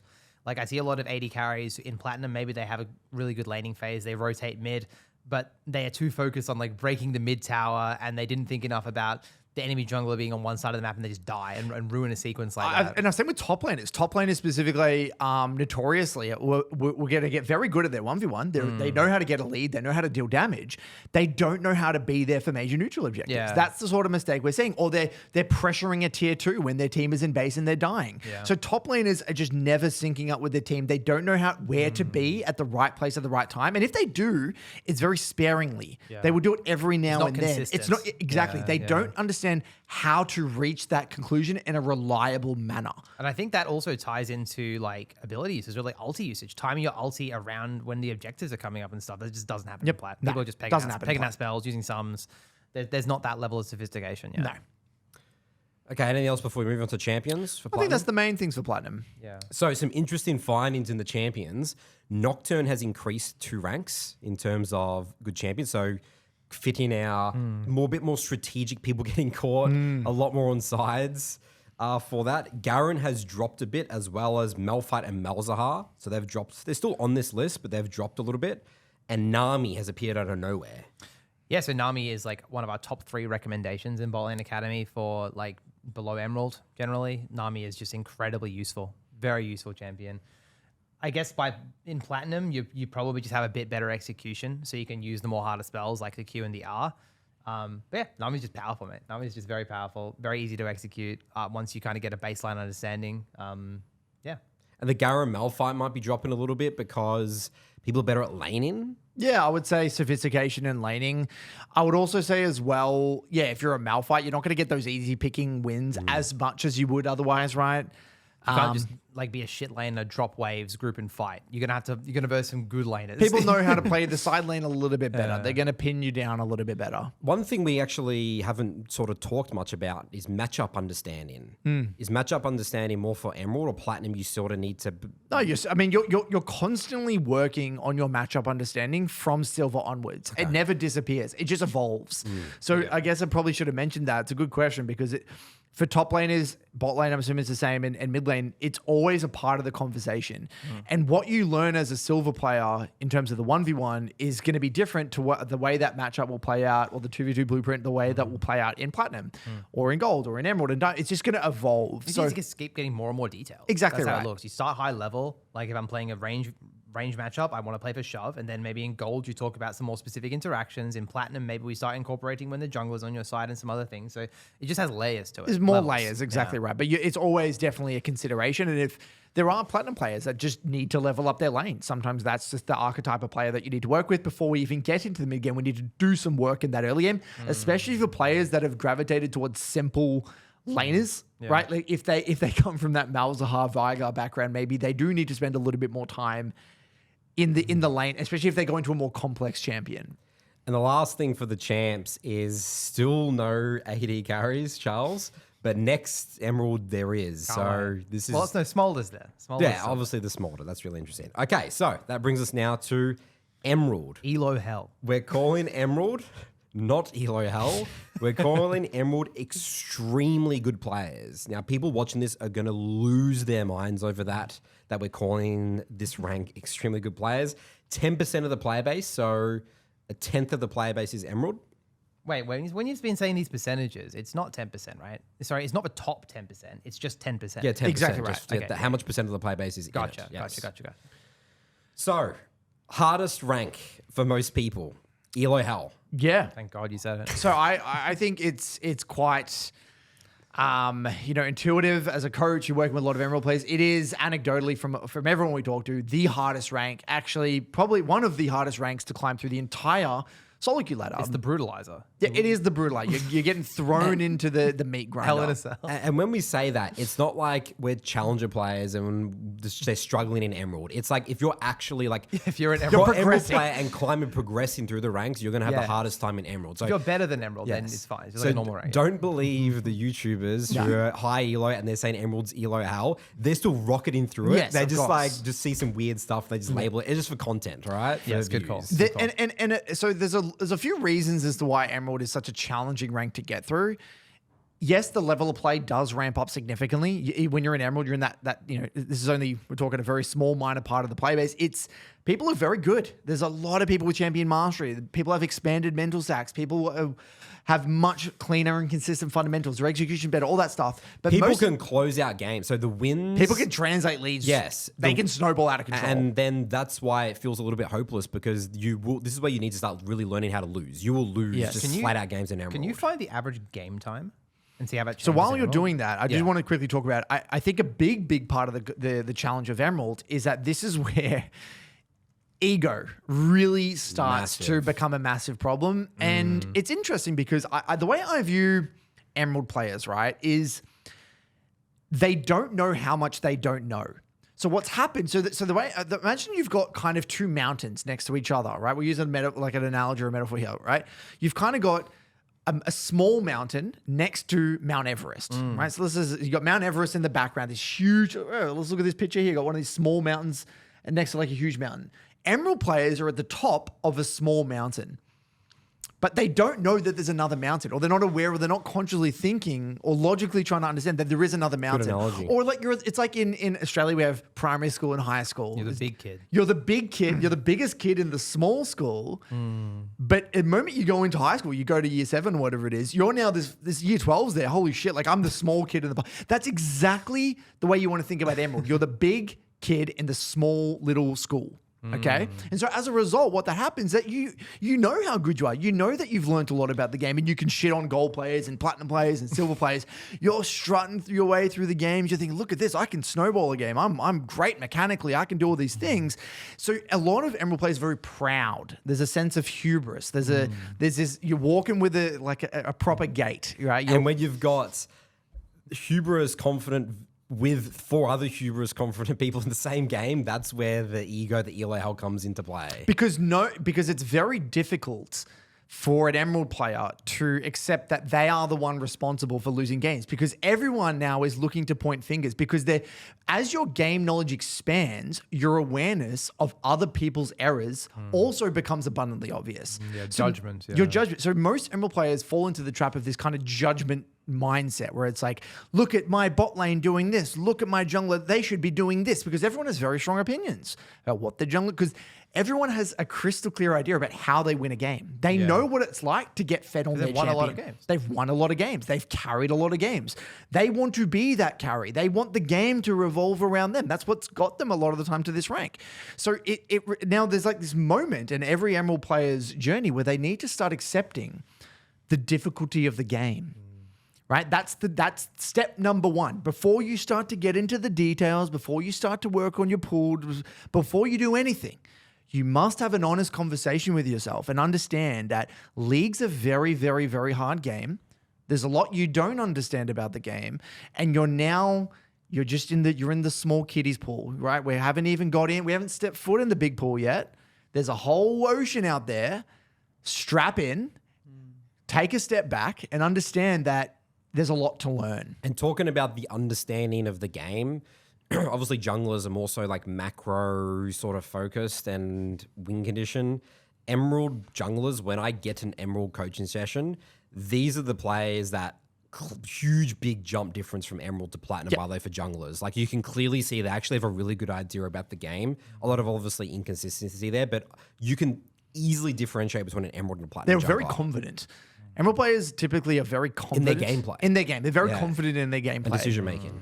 Again, it's maybe not, they're not necessarily correct, but they are very confident. I would say that, the game really starts taking shape. Junglers now know how to play through lanes a little bit better. Specifically, Emerald is the rank where a lot of mid laners that are more 2v2 based become stronger because junglers know how to gank mid a little bit better. They know how to like hover mid a little bit more. Junglers below Emerald don't really understand mid lane. They don't really understand how to play with mid lane and leverage move and leverage tempo. Champions like LeBlanc and Ryze and TF, Aurora, all these sorts of champions start to get thrown into the mix in Emerald because, again, junglers understand how to leverage that strength. The game becomes a little bit more, in my opinion, about 2v2s, 3v3 skirmishing rather than big ARAM team fights. The game's a little bit more chaotic, and you need to learn how to thrive in the chaos. Yeah. One thing that I think about with Emerald is it's the rank where the reviews get confusing. Yes. Confusing. Because of the chaos. Because of the chaos. And also like you obviously at all ranks, you can kind of play well and still lose. But in Emerald, you can have an Emerald player where I feel like they're ticking a lot of boxes and all they need to do is just kind of keep a level head and keep playing at that level, but they don't. They get confused and they invent narratives and stuff there. Because I guess this could be a crazy opinion, but I think a lot of Emerald players are playing, they can get to Diamond, but they're just holding themselves back in a way. Like some of them. Yeah, obviously not all, but like I think it's more often than not a problem of like intensity and self-sabotage. Yeah, those are the words I'm looking for. More so than learning new concepts. It's like improvement by subtraction. I feel like that's where it comes into play a lot in Emerald. There's absolutely a big segment of Emerald players in that. I see a lot of them. There's definitely ones that are missing stuff, no doubt. I think both. I think in Emerald you do need to learn how to play with intensity. You need to learn how to use your lull states. You need to learn how to like express yourself. And that's why I said like step number one is accepting the difficulty of the game and letting go of these expectations that you should have and just play the goddamn game. Like I totally agree with that. But I would push back on like, I do think you need to learn concepts. I do think in Emerald, concepts in mid like lane? a lot of Emerald players need to learn more about win condition assessment and understanding their role. Like I spend a lot of time with, specifically in the Mid Lane Academy, working with Emerald players saying, well, you're a XYZ, you're an X champion in this game. Yep. What is your job this game? I see. What is your job? Do you That's just less prevalent in AD carry.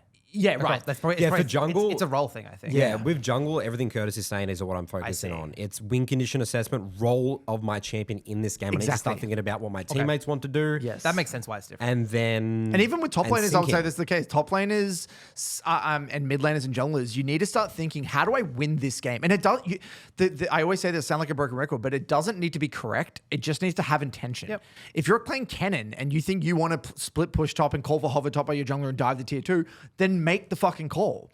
If you also want to group on that dragon and win the team fight, then make the fucking call. So you know what's really interesting about, sorry to cut you off, but in AD carry, I just realized I talk about who's strong, who's weak a lot in Emerald. So that's the win con, but from the AD perspective, it's like, who am I playing around? Not how do I change my own play. It's more about, again, you're thinking a bit like about the game. You got there's a Fed Jax in this game, and there's a Fed Seraphine support, whatever the hell it is. Yeah. How... What does that mean? Exactly right. And again, you're not going to have the game knowledge to be able to make the quote unquote perfect decision, but you need to think about that and have a hypothesis and play with intention. And that is, again, notice how that's nothing about you as an individual in a way where it's not, the game's not about you. Like you need to be like, okay, well, you know what? I've got this Fed Graves on my team. How do I win with this Fed Graves? Yeah. And but that's not what gets you to Emerald. What gets you to Emerald in the first place is, like, how do I win this game? What do I need to do to win this game? And that's why like gaps in knowledge get massively exposed in Emerald because they've been so focused on themselves and that's gotten them to Emerald. Now they need to start thinking about their teammates, what they want to do. And you need to drop your ego because you have to say that this game, not every game is going to be about you, buddy. Yeah, that's so interesting you say that because this whole time I've had this one review in my head. I won't say who it was, someone in Bot Lane Academy, Emerald at the time, playing Ashe. I remember they brought a VOD to coaching. And they literally played like a fucking good game, but they had fuck all damage. But the enemy had such high kill threat on them that their job that game wasn't to like win your lane super hard, carry every team fight by dealing shit tons of DPS. It was just like land good ash holes, stay out of trouble, contest the ways you needed to, communicate around neutrals, and they're ticking all these boxes. But they bring that VOD to coaching because they're like, why didn't I deal more damage? That feels this unintuitive. Yeah. It's unintuitive. Because you know what where the they get narrative confused. is? They look at their damage after the game That's and they're like, I exactly must what be doing happens something with wrong. Because But the it's narrative correct. is you have to carry your way through Emerald. Yeah, that's because the narrative, Emerald yeah. is the elo hell. Everyone is sabotaging. Everyone's just tilting and blah blah blah. I need to be the superhero to climb my way through Emerald to Diamond because that's what because they feel like a fraud if they win that game, not being the center of attention. Even if they were to climb and win that game, they're going to feel like a fraud because in their mind, a Diamond player is this freak of nature. Yeah. This Diamond player is just so far ahead, is doing all this crazy shit, is getting fed. They think, like the average Emerald player thinks that if a Diamond 2 player was in their games, They'd be like popping a 20 bomb. that'd be popping a 20 bomb every game. And it's nuts. Because again, this is where the strategic element of the game, this whole win concept, your role comes into play. And it's a massive reality check. Yeah. And notice how it's like you're opening Pandora's box. It's like, if that were to be true, what else is true? Yeah. And that's where it gets The weird overwhelming part, in a way. that Emerald player I was describing got Diamond. Very like I remember like a month or two after this. Not much change in the gameplay. No. Mostly just getting out of their own way. They just That's needed what to I was trying realize. say. They Yeah. just needed to realize Emerald rank. I guess we're really saying is the game starts to get boring. That's a good. There's a lot It's of the in a bore- way, Interesting. because, Kind of. because good league. I would just say is holding yourself to boring. a high standard. You have to hold yourself to a high standard, and you have to like just not overcomplicate it. Yeah. Yeah, I would say that like there is that archetype of player that they've been in Emerald for quite a long time. They've got great game knowledge. They even have the execution. They're just 300 LP lower than they should be due to self-sabotage and narratives and stage 4 issues, which is probably that player. But then there are other players that simply just don't have the game knowledge to be able and the muscle memory and to be able to kind of because I don't know if you guys what do you guys think about this? Like I think there is a massive difference between like an Emerald 1, Emerald 2 and an Emerald 4. Yes, there is. Yeah. Like it's big. Like in terms of like actual game knowledge and game sense and intuition and muscle memory, like it's quite big. There is work to be done in Emerald. Like you need to develop. You need to get reps. Like there's very rare that you will see someone that has never been Emerald before and just like plods their way through Emerald to Diamond. Yep. I don't see that very often unless it's a very niche champion that can bypass a lot of shit.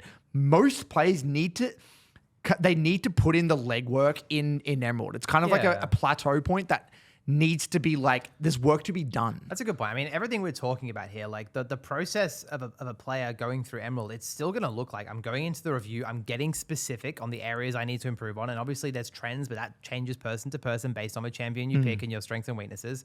You still have to get better at your ability usage. You still have to get better at your matchups. You still have to get more refined and your map awareness and information gathering. Everything has to level up. Yes. Right. Yeah, that goes Yeah. that. And when I think about the leveling up in between the ranks now, I wonder if you guys would agree with this. So we're saying that massive difference between Emerald 4 and Emerald 1. I would say not that much difference, Plat 4 to Plat 1. Not as much. Not as much. Gold 4 Relative. to Gold 1. No, Gold 4 to Gold 1 is big, I think. I think it's Silver. We said Silver 4 to Silver 1 was big. No, I think high gold is different to low gold. No, that's what we said. We said high That's gold what to I low said, gold. but I don't know. Yeah. You said, Charlie did That's say high personally what gold I to said. low Oh, I think sorry, a yes. gold 2 or a You did gold say 1 player is very different to a gold 4 player, but platinum is a bit more homogenous. I I generally tend to agree with agree. that. Yeah. It's a generalization, but yeah. Yeah. I just think I've seen high emerald players, like very good matchup understanding. Like I'm thinking of people in Bot Lane And Academy. Emerald 2 is I good get at the game, very impressed good at by the game. Emerald 2 and Emerald 1 players. Yeah, Absolutely, for yeah. sure. So like I think that if you're watching this episode as an Emerald player, some of my big pieces of advice would be to stop getting caught up in the minutia of like reviewing this like one thing in the context of that scenario. You need to kind of think a bit bigger picture. Like go back in time and ask yourself the bigger picture question. Why am I even here in the first place? Like I do think a big part of Emerald is like, it is kind of in a way death by 1,000 cuts, where like you're not going to be able to go into the review, obviously spot your errors and then climb. Because if that were the case, then everyone would speed through Emerald. It's usually like things like, again, getting caught in the side lane in the wrong place at the right. You're fed that you're doing things, but then you're late to a fight or something, or you're wasting your ultimate before a neutral, or you're hovering topside when you're trying to gank top when like the bot lane's the win condition. It's I like think cross-mapping stuff. cross-mapping. It's a lot of things more. that are related to like cerebral elements of the game. Agreed. And you need to kind of think a bit bigger picture. And this is where coaching comes into play. Like a lot of people, get coaching in Emerald for that reason. It's not to say it's impossible without coaching. You definitely can. It just requires you to kind of really adopt a very curious mindset and be like, this feels shit. This game state feels really bad. When did the game start to feel bad? Yes. And then start to ask yourself that bigger picture question of like, the game started to feel bad around here. What was going on the map? Did my bot lane die? Did my jungle die? Did my top lane die? Did we lose an objective? How did I influence And how that? did I influence that? Exactly right. And that's where you really got, it's not easy to do. It's those are very like, again, small details that are, this the second order stuff, right? What we're saying, it's the second order consequences. In our Discords, we have the VOD questions channel where our users can like ask questions with a clip and we can respond and tell them what they can do differently. We split it up between below Emerald and above Emerald. And the quality of the questions and the kind of responses we give are very different because it's based on, just different high level concepts for sure. And I think this is a really great opportunity to say, guys, if you're on the fence about buying coaching, get involved in WTL, right? We have all these academies at all these differing ranks. You get access to coaching, every 10 to 14 days, depending on the academy. You get 24/7 access to VOD question channel where you can post your clips and get your clip answered by a coach. You've got all the high quality guides. You're getting, you've got champ specific threads where you can ask questions about champ specific threads. We've got matchup specific information. It's a goldmine, of information. So if you're on the fence and you're thinking, do I really want to take my journey seriously? Should I get it? Should I not? Just do it. Try it out for a month. It's a no-brainer. And I think we don't talk enough about this on this podcast. Like there's a lot of people that are passionate about League and they're just pissing away hundreds or thousands of hours not getting results. It's a very small investment. It's a small investment. If you're going to spend that time, guys, just do it. And to be super clear, you don't have to buy coaching. You don't have to buy the champion guides. It's all just included. In the membership. Yeah. Okay, champions now. So Nocturne has skyrocketed up.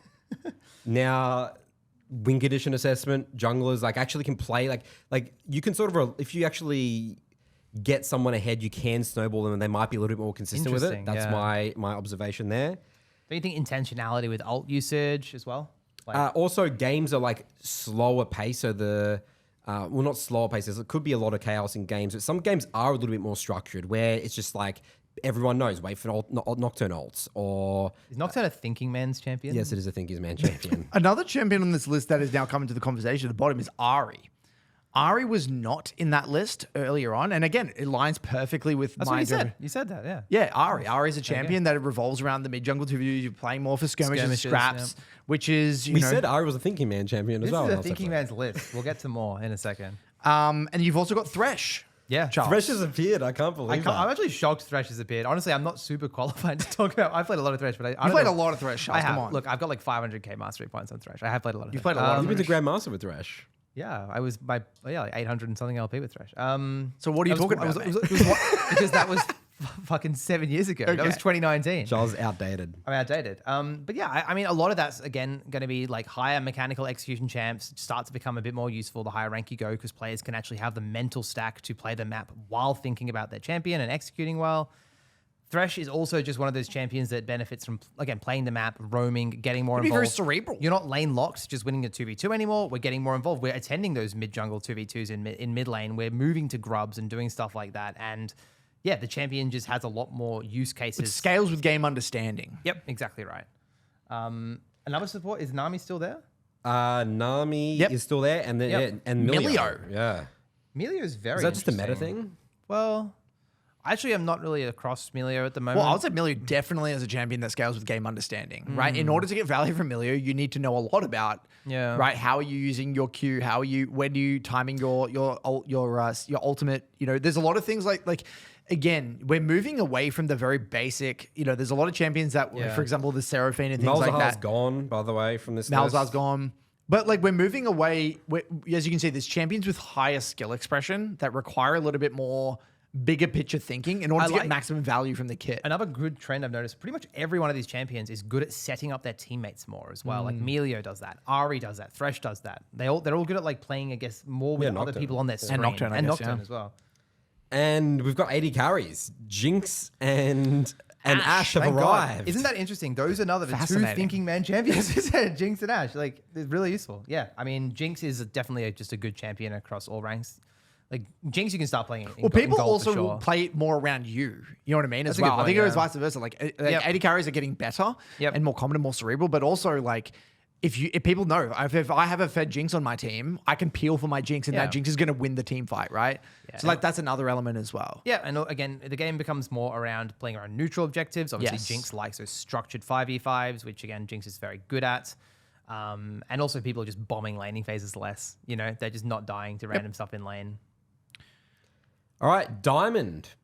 Serious gamers. We're getting serious now, guys. 3% of the player base is in Diamond. Wow, so Emerald really does stop a lot of people. It does. It's a huge kind of Big barrier. jump, yeah. Wow. So Diamond, I think most people who get to Diamond are gonna get to Master eventually anyway. I would say out of all the ranks, no one stops at Diamond. Like I very rarely see, I very rarely work with people that just like, oh, I've got to Diamond, I can't get to Master tier. Like if you've like wrestled, like Diamond is filled with players who have had to accept and wrestle with the idea that League is a very difficult game. Like they've emerged victorious from Emeralds. And they've got all this, like, they've got a much healthier outlook on the game. And they, like, and if you've made it to Diamond, you have the capacity to get to Master tier just by nature of what you've learned through that journey, like mentally You've and your proven. relationship. Yeah, you've proven to yourself and you've proven that you've understood the game to a level, like, understood what League is really fundamentally all about. So you're inevitably going to get to Master tier. And mentally, you've just invested so much time into the game. This rank is not that far away. I feel like I'm capable of it. I've overcome so many challenges already in my League journey. Let's have a crack. Let's go. So the one interesting observation I have about Diamond is that there's a lot of players that, you know, after going down, you're graduating from primary school into high school, you're now from the big kid to the small kid. There are a lot of players in Diamond that lack confidence, I find. Right? You get the super egotistical Emerald players, and then you get the humbled Diamond players who've like emerged from that, and they're like, you know what, far out. I'm looking up and I'm thinking, fuck me, there is just so much that I could be doing. I love working with Diamond Yeah, players. there's so much. They're the They most know fun rank. how much they need to work on to get to the next level. So I do think there is an archetype of Diamond player that feels like they start to overthink shit a little bit. They start to then doubt themselves. They start to get into the weeds of like, what am I getting myself into here? I think a big part about that is if the bell curve of a Diamond player is like their lowest is like D3 and their highest is like D1, like holy mother of God, a Diamond 1 player, like that's very different to a Diamond 4, Diamond 3 player. Again, don't you guys reckon? Like high Diamond is like pretty good compared to like low Diamond. Like Diamond 4. Yes, I feel like for a lot sure. of people sit in Diamond 4. Well, Diamond 1 players are basically Basically tier. master. Yeah. There is a Yeah. big difference. I wouldn't say a big difference from a game Compare it. knowledge for me perspective. I would say that the game knowledge of like a Diamond 3 and a Diamond 2 or Diamond 4 and a Diamond 2 is not that I'll say different. it's the execution. It's execution. Execution is the big It's one, mainly yeah. execution, I would say. There's a lot of Anecdotally. theorists in Diamond 4, I would say. Yes. A lot of theoretical people. that- Because they've leveraged those macro concepts in Emerald to get them to Diamond, but then they get humbled. It's like, I got to level up my execution again. I agree. And then the Diamond 1, 2 players have the same game knowledge.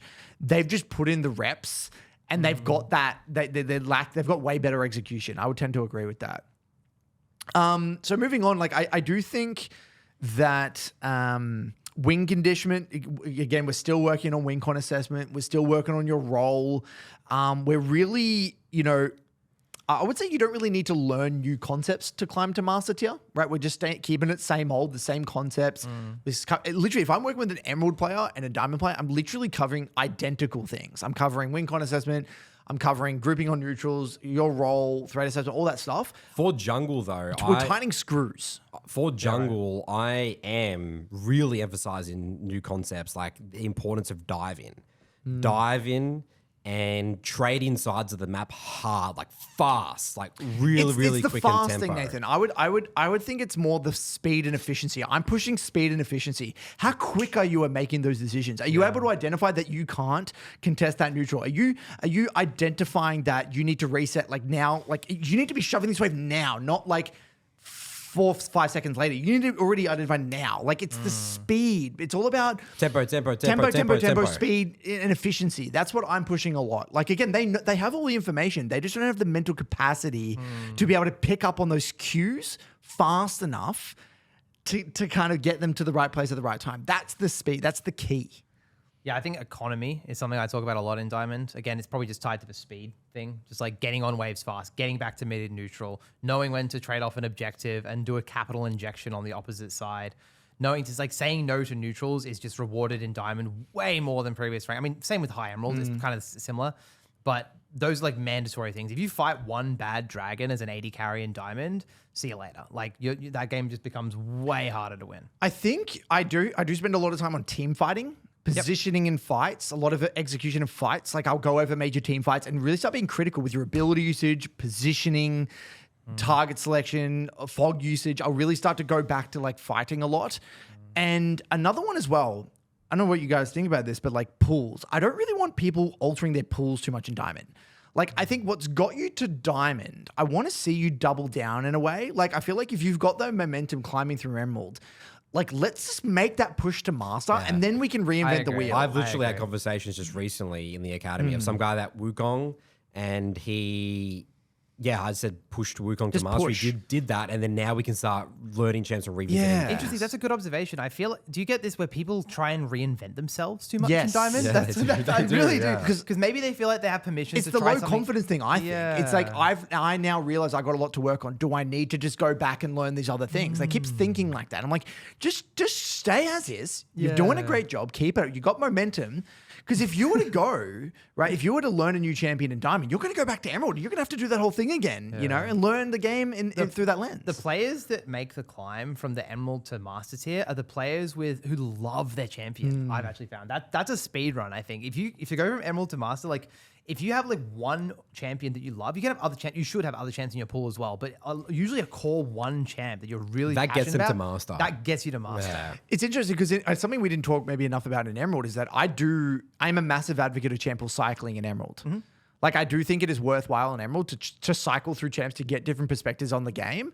Whereas in Diamond, it's like you should have already done that work. Right. If again, this is all obviously the benefit of being in the academy. If you had that direction, but if we're talking optimal journey, Emerald, like you cycled through a few champions, right? You've really expanded your view of the game a little bit, and then you've figured something out that you're comfortable with that you really really enjoy, like you're saying, and then you just double down and you go. You're right. Go all the way from Emerald to Master tier with that style. Because the first time you get Master, you're not becoming a Master tier player. You're becoming a Master tier Tristana player, or a Master tier Senna player, or a Master tier. That's spot on. That's step number one. You can't become like a holistic Master tier player from the get go. And that's because the level of things that need to be in your mental stack, like Champion Mastery is really getting rewarded. Like you're getting rewarded for thinking bigger picture about the game. So you have to have insane good mastery. You need of these that mental champions. stack capacity. You need it to be freed up. So you have to be really good at your exactly champion. right. You can't be reacting to the way the game is panning out. Because exactly you're just getting punished for too many mistakes, and you need to. It's started the rank like we said in Emerald, where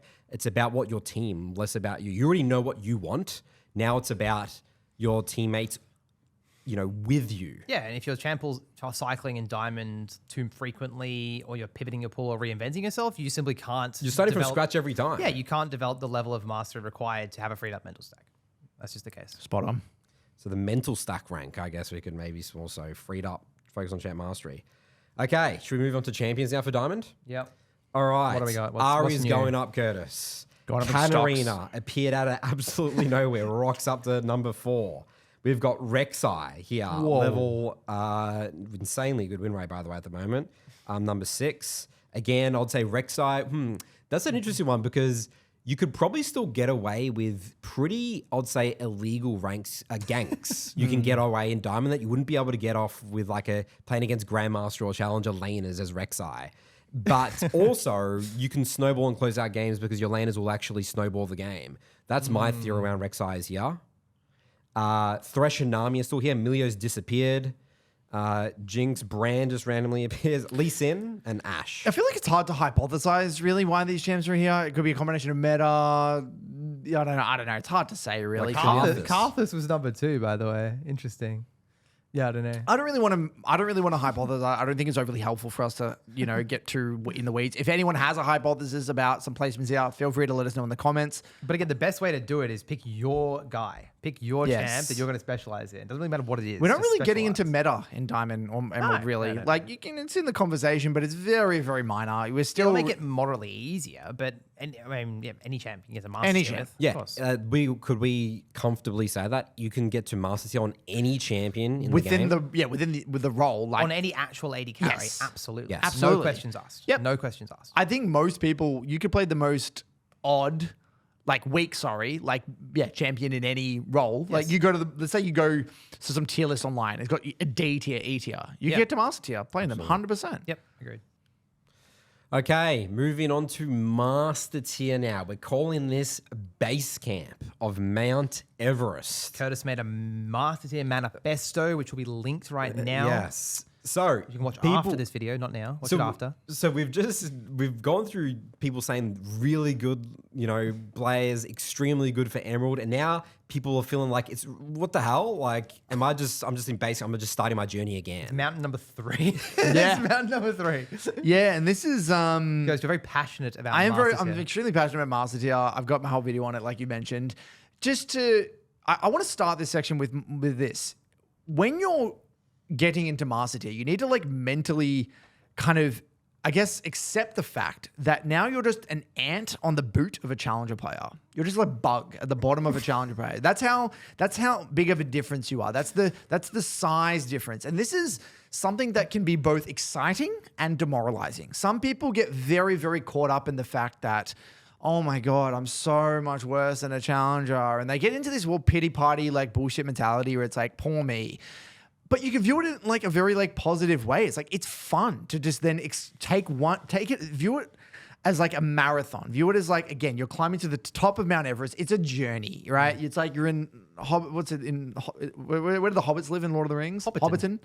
And you're trying to go to Mount Doom. Bag End. Bag End. We're in Bag End. We're trying to go to Mount Doom. You're just at the very beginning in a way, and just take it one step at a time. It's a fun journey. And we also call it the Base Camp of Mount Everest. The Shire. The Shire. It's all 3 of those, by the way. It's Hobbiton. The Bag End is the part of the Shire. The Shire, yes, correct. We're going from the For any Lord of the Shire Rings to fans Mount out there. Doom. And just like Mount Everest and the Shire, Base Camp and Mount Everest and the Shire, you need to decide whether you're going to leave the Shire. Are you actually going to go on the journey? Are you going to climb Mount Everest? The Shire is comfortable. It's very comfortable. Going to Mount Doom is... Well, it's funny you mentioned that because I said, Yeah. you need to accept that you're years away from Challenger. Of a master. It's going to take you years. There is no such thing as I'm going to get to Challenger in a year from Master. It just doesn't really work like that to be a proper Challenger player. And a lot of people quit at this rank for that very reason. Yeah. And that's honorable. If that's what you want to do, you're happy with the goal that you've achieved, that's okay. But I think that a lot of people, again, it's more about just deciding what direction do you want to go down and accepting that, right? I would say Master is also a rank where the game gets really, really fun, right? And I said this at the very beginning of the video. Iron and Master are the 2 pivotal points in your journey where you're going to have the most fun. Okay, if you're having a blast in Emerald, then holy moly, strap in. You're going to have an even better time in Master Tier because now we're really... it sounds incredibly elitist, but I stand by it. Master Tier is the rank where we're actually playing League of I Legends. think you said that for the gold rank as well. So. Yeah, we're playing we're doing mini golf version of... Okay, now we're on the right. Now we're on the, what is it called? The 18 holes course, or whatever. yeah. We're on the course. Get your driver out. We're actually playing League now. And what you mean when you say that is people are diving somewhat correctly. Waves. You saying Waves the are really winners big. game more? Yeah, I was going to say winners game. Winners and losers game. So What we is need, winners game? We need to Losers start game? playing the winners game. What is that, Nathan? So the idea is the inner game of tennis. Is that from the book? And the losers game in tennis is basically all you need to do is return the ball, and you will eventually win a point because your opponent will just fall over themselves. They will not return the ball. They will not return the ball, and that's diamond, everything below. But winners game, you need to missed opportunities is a really big one that I focus on in coaching sessions that people just don't even see. A really classic little practical one is that junglers miss all the time is mid laners roam and you need to catch them or rotating back to mid. And like that is so, you have to do very forward thinking in Master Plus. That's the winner's game. You need to visualize the game a minute plus ahead. Again, we're not getting into second order, we're getting into third order consequences. So then the conversation would then be, Nathan, right? First order consequences like, okay, I got to clear my camps. And if I clear my camps, great, I'm cool. The second order consequence is like, oh, if I clear my camps, I'm going to miss that opportunity to kill that mid laner coming by. The third order would be like, if I kill that mid laner, is it even worth it? Yeah. Right? Is it even worth me doing that? Should I just clear my camps, even though I can kill him? See how that's the third layer? Or there might be a better opportunity. Maybe I should recall for my item, and then I can go invade. And I go bot, or I can get dragon or spawn or whatever the hell. Because now I know that mid lane is going to be behind in tempo. My mid lane is going to have move, and then blah blah blah blah blah. Maybe my top lane is better into their comp. Something like that. So we're really getting into this very complex territory. I would say there's a lot more structure, more intention. You know, if you can't logically explain why you're making a decision, you're going to fall over yourself. So I think Master Tier it's really interesting because you can get to Master Tier with a lot of intuition and game sense. You will not get beyond Master Tier without actually being able to clearly articulate, I'm doing this because. Yep. You need to have a combination of intuition, game sense, as well as logic. I think that is literally the most important thing, by the way. I'm currently Master Tier. When I win games, I can explain everything I'm doing. When I lose games, it's because I cannot. It's literally that simple a lot of the time. And what that does, it's actually really beautiful. It's a really elegant way of viewing it because it will expose your problems in your gameplay. If you're ever a moment in the game where you don't know what to do or you're doing something and you don't know why you're doing that. Even if it works, you need to, that means you don't understand the game well enough to be able to climb for the most part. You need to be able to clearly articulate why you're doing it. And if this is, you're basically talking about the invisible things, Charles, all right? There's a lot of invisible things that master players need to start learning or become aware of, or really being curious to get the push the next step to Grandmaster. I always like, and I said this in my Master Tier manifesto, but Master Tier is very similar to Emerald in a way, where again, there's that moment where it's like, there's a lot of people with big egos and they need to, so I'm going to kind of be careful about this because people have kind of given it a bit of criticism. So I think there are two archetypes of Master Tier players. They do exist, the ones with big egos that just think they're God's greatest gift. And they think that if they just keep getting in enough games, more reps, they're just going to get there. Because they fall into the exact same trap of Emerald players, is that they easily win the games that are easy for their champion, but the hard games, they just completely cannot win. And the games that are hard, they will just point fingers at everyone else instantly without taking accountability. Therefore, they lack the game. They never actually able to find those beautiful learnings that could help them win those difficult games. So you get those players, and they end up getting stuck. They literally, and that was the whole point of my video, they get stuck there for years and years and years and years. Low master specifically, ranging between, nowadays it's probably changed, but 0 to 500 LP. Yeah, depending on the server. Probably somewhere in there, right? On the big ones. But then you get kind of players that have so low confidence, right? Because they're thinking, oh my God, these players are so much better than me. I'm so shit. I've watched all these content creators, challenger players online calling me shit. I'm literally so bad. I can't even look at my gameplay. It's disgusting. And they just are trapped in that cycle. They can't develop any confidence. They can't express themselves. They're scared to make decisions. They think that there's wrong in every turn. And they're in that cycle as well. So I think Master Tier players kind of fall into, for the majority of them, fall into those two categories. Now, if you're able to kind of escape those two categories, there is this healthy middle ground where it's like, okay, I am aware that there's a lot I need to learn, but I do still know a thing or two. Remember, you're not... A helpful tip to a lot of Master Tier players is view yourself as your skills are on a bar graph, right? You're not worse than a Grandmaster player in every single area. You actually might be better than a Grandmaster player or a high master player, whatever, in certain areas. You might know that matchup a little bit better. You might be able to mechanically outplay them in some of these scenarios. You might be able to navigate these certain scenarios better than them. It's just, in general, across a wide sample size of games, they're going to edge you out. They're going to beat you in the majority of games. So your mindset can't come in that I'm shit in every area. It's like, what are the areas that I'm weak in? Where do I feel very unconfident, low confidence in my game? So I feel low confident in the lane, in some of these matchups. Do I feel low confident in the mid game, in side lane, in translation lanes? Where am I going wrong? And start to dial in. Like whenever you start thinking about your journey, like holistically and like like as a player holistically, you're never going anywhere. Like you need to get specific. Like Master Tier Plus, we're solving specific fucking puzzles. That is your mindset. I always say that you got to solve 1,000 puzzles, right? Every game is going to present you with some puzzles. Here in this map state, this is the wing. You got this game. These people are fed. These people are weak.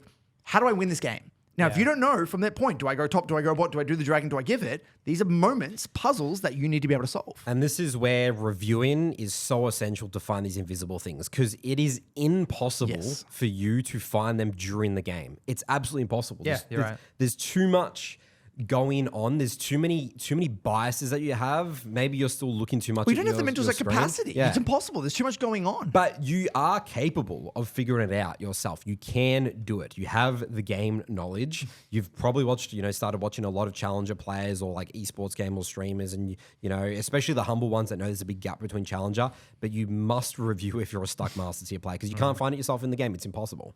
I think along the same lines as puzzles is pattern recognition, I think is really important. Like you would know from a jungle standpoint, you see the map presenting itself in a certain way. You're like, I've seen something similar to this before.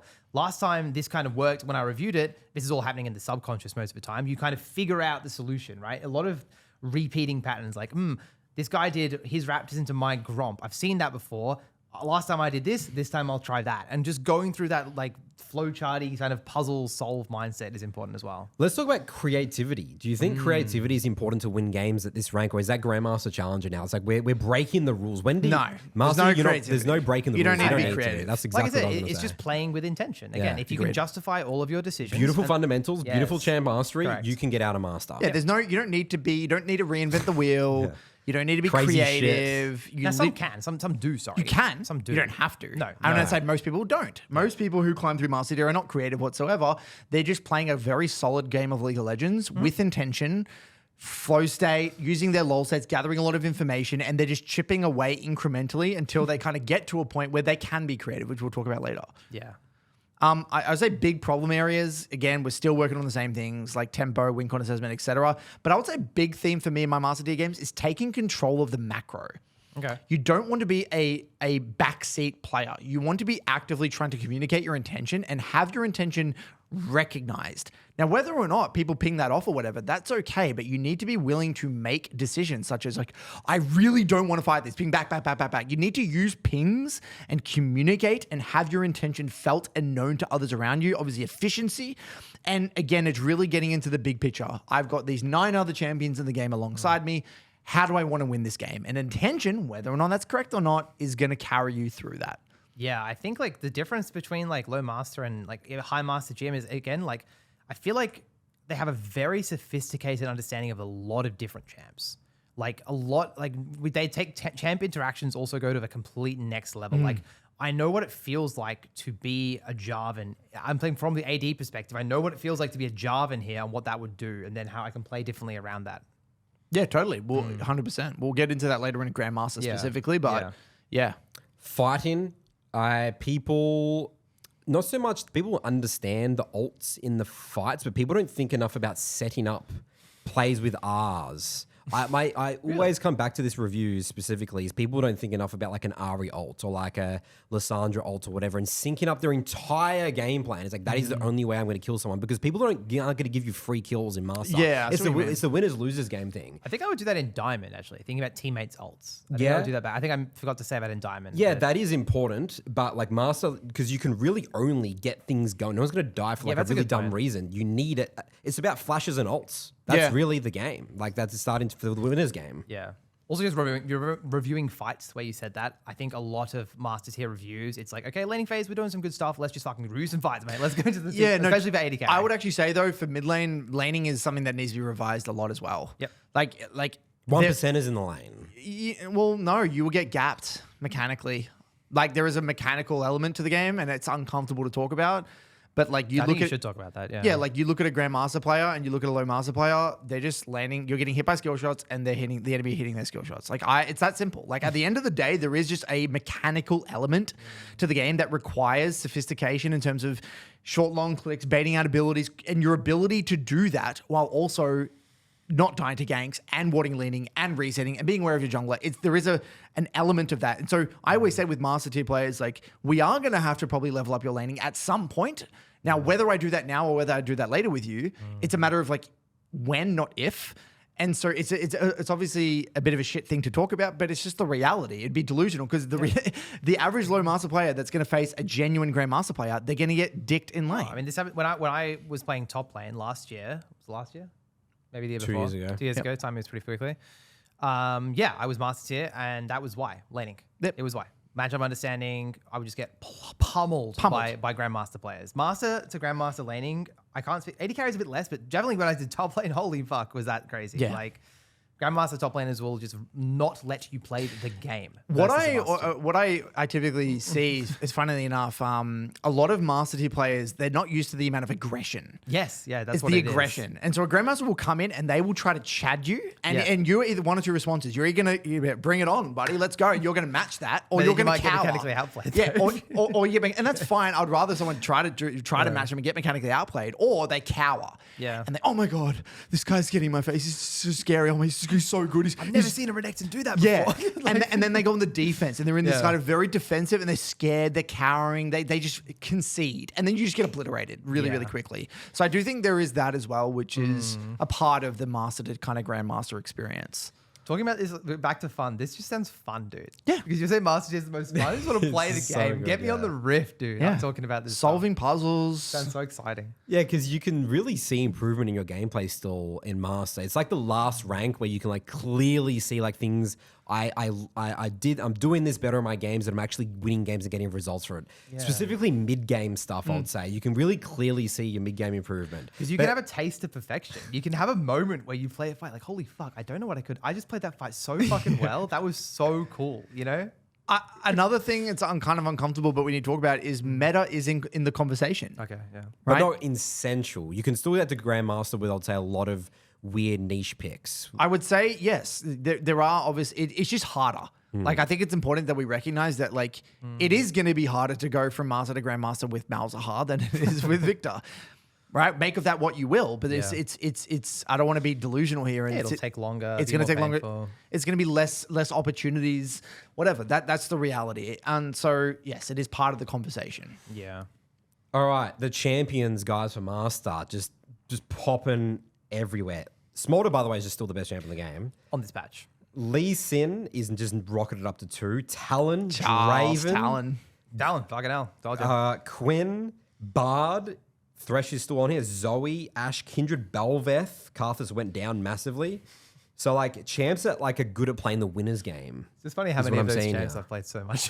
Yeah, you've played a lot of these champs. It's a lot of winners games champs. Yeah, would you guys? A lot of skirmishes, right? Yeah. A lot of skirmishes, a lot of champs with a lot of like proactivity. Proactivity, that's the word I was going to say. Proactivity, Exactly right? Think about what a Kindred and a Belveth and a Zoe and all these like Bard. champions. Bard, Lee Sin. These are champions that have the agency because they can do things. Draven, they can do things. Yeah. That's a cool. I don't know what to make of that, but that is the trend. That is the trend, yeah. Well, I would say just on as a biased mid laner, I love playing with junglers that have agency and that can like invade and do things. Because as a mid laner, if you're winning trades, you can easily complement those junglers. It's very obvious what your job as a mid laner is, and you can win skirmishes. And I do think as a general like theory, I guess, and what stood the test of time is mid jungles that win the 2v2 in mid have a much easier time of controlling a game. Yeah. Yes. For the most part. If you're like, playing in High Master or Grandmaster, you've just got like an Aurelian Soul and like a Graves or something like that, or It's hard game. Tough game. Aurelian Soul or like a Karthus. Nathan, you hate Aurelian Soul, don't you? what's with the A You Soul? always bring it up. You hate it. Crazy. Paul Prab, our Kantos from the Midland Academy, is probably thinking, so Oh, sad. Prab's good. I like Prab. All right, next up, Grandmaster. We're calling this the semi-professional player. So I think that a lot of what we're going to be framing this conversation is like, what is the difference between a Grandmaster and a Challenger player? I would say in terms of tempo and champ mastery, we're just raising the dial even further.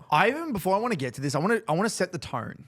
All right, I want to give you a few things to mull over as we go through into. We just want to start high level before we get into the specifics, right? Okay. So I view a GM player is the same as a fresh diamond player having climbed through emerald. They've like transcended, right? So a grandmaster player understands where they are in the pecking order and are just on their journey, right? And I would say a grandmaster to challenger journey is easier than master to grandmaster because, again, of the type of player you become, the type of lessons and things that you had to learn to become a grandmaster player. And so, like, I think that most grandmaster players They just do get to challenger. Yeah, they do get to challenge it, and they do understand that they're just chipping away, solving puzzles, becoming that player. Whereas, like, and again, remember what we said earlier on with getting through Emerald to Diamond is that, like, you have to accept a few very important truths about the game to become a Diamond player. So that's like the way I view it. I would also say as well, the reason why Grandmaster players get to Challenger players, my theory is that because your lobbies are going to look like Grandmaster, and like maybe 3 challengers. Like that's what some of your lobbies are going to look like. So if you're the Grandmaster player that can outperform the other Grandmaster players, you can start getting to Challenger level. Then you're going to get to like that low chal. And then that low chal is sort of like where you can get to Challenger. But then pushing from the low Challenger to high that's a Challenger, different ball game. then that's a whole other different ball game. So I agree. think that's why is that they can be the Grandmaster outperforming the Grandmaster counterpart. What do you think about Interesting. I think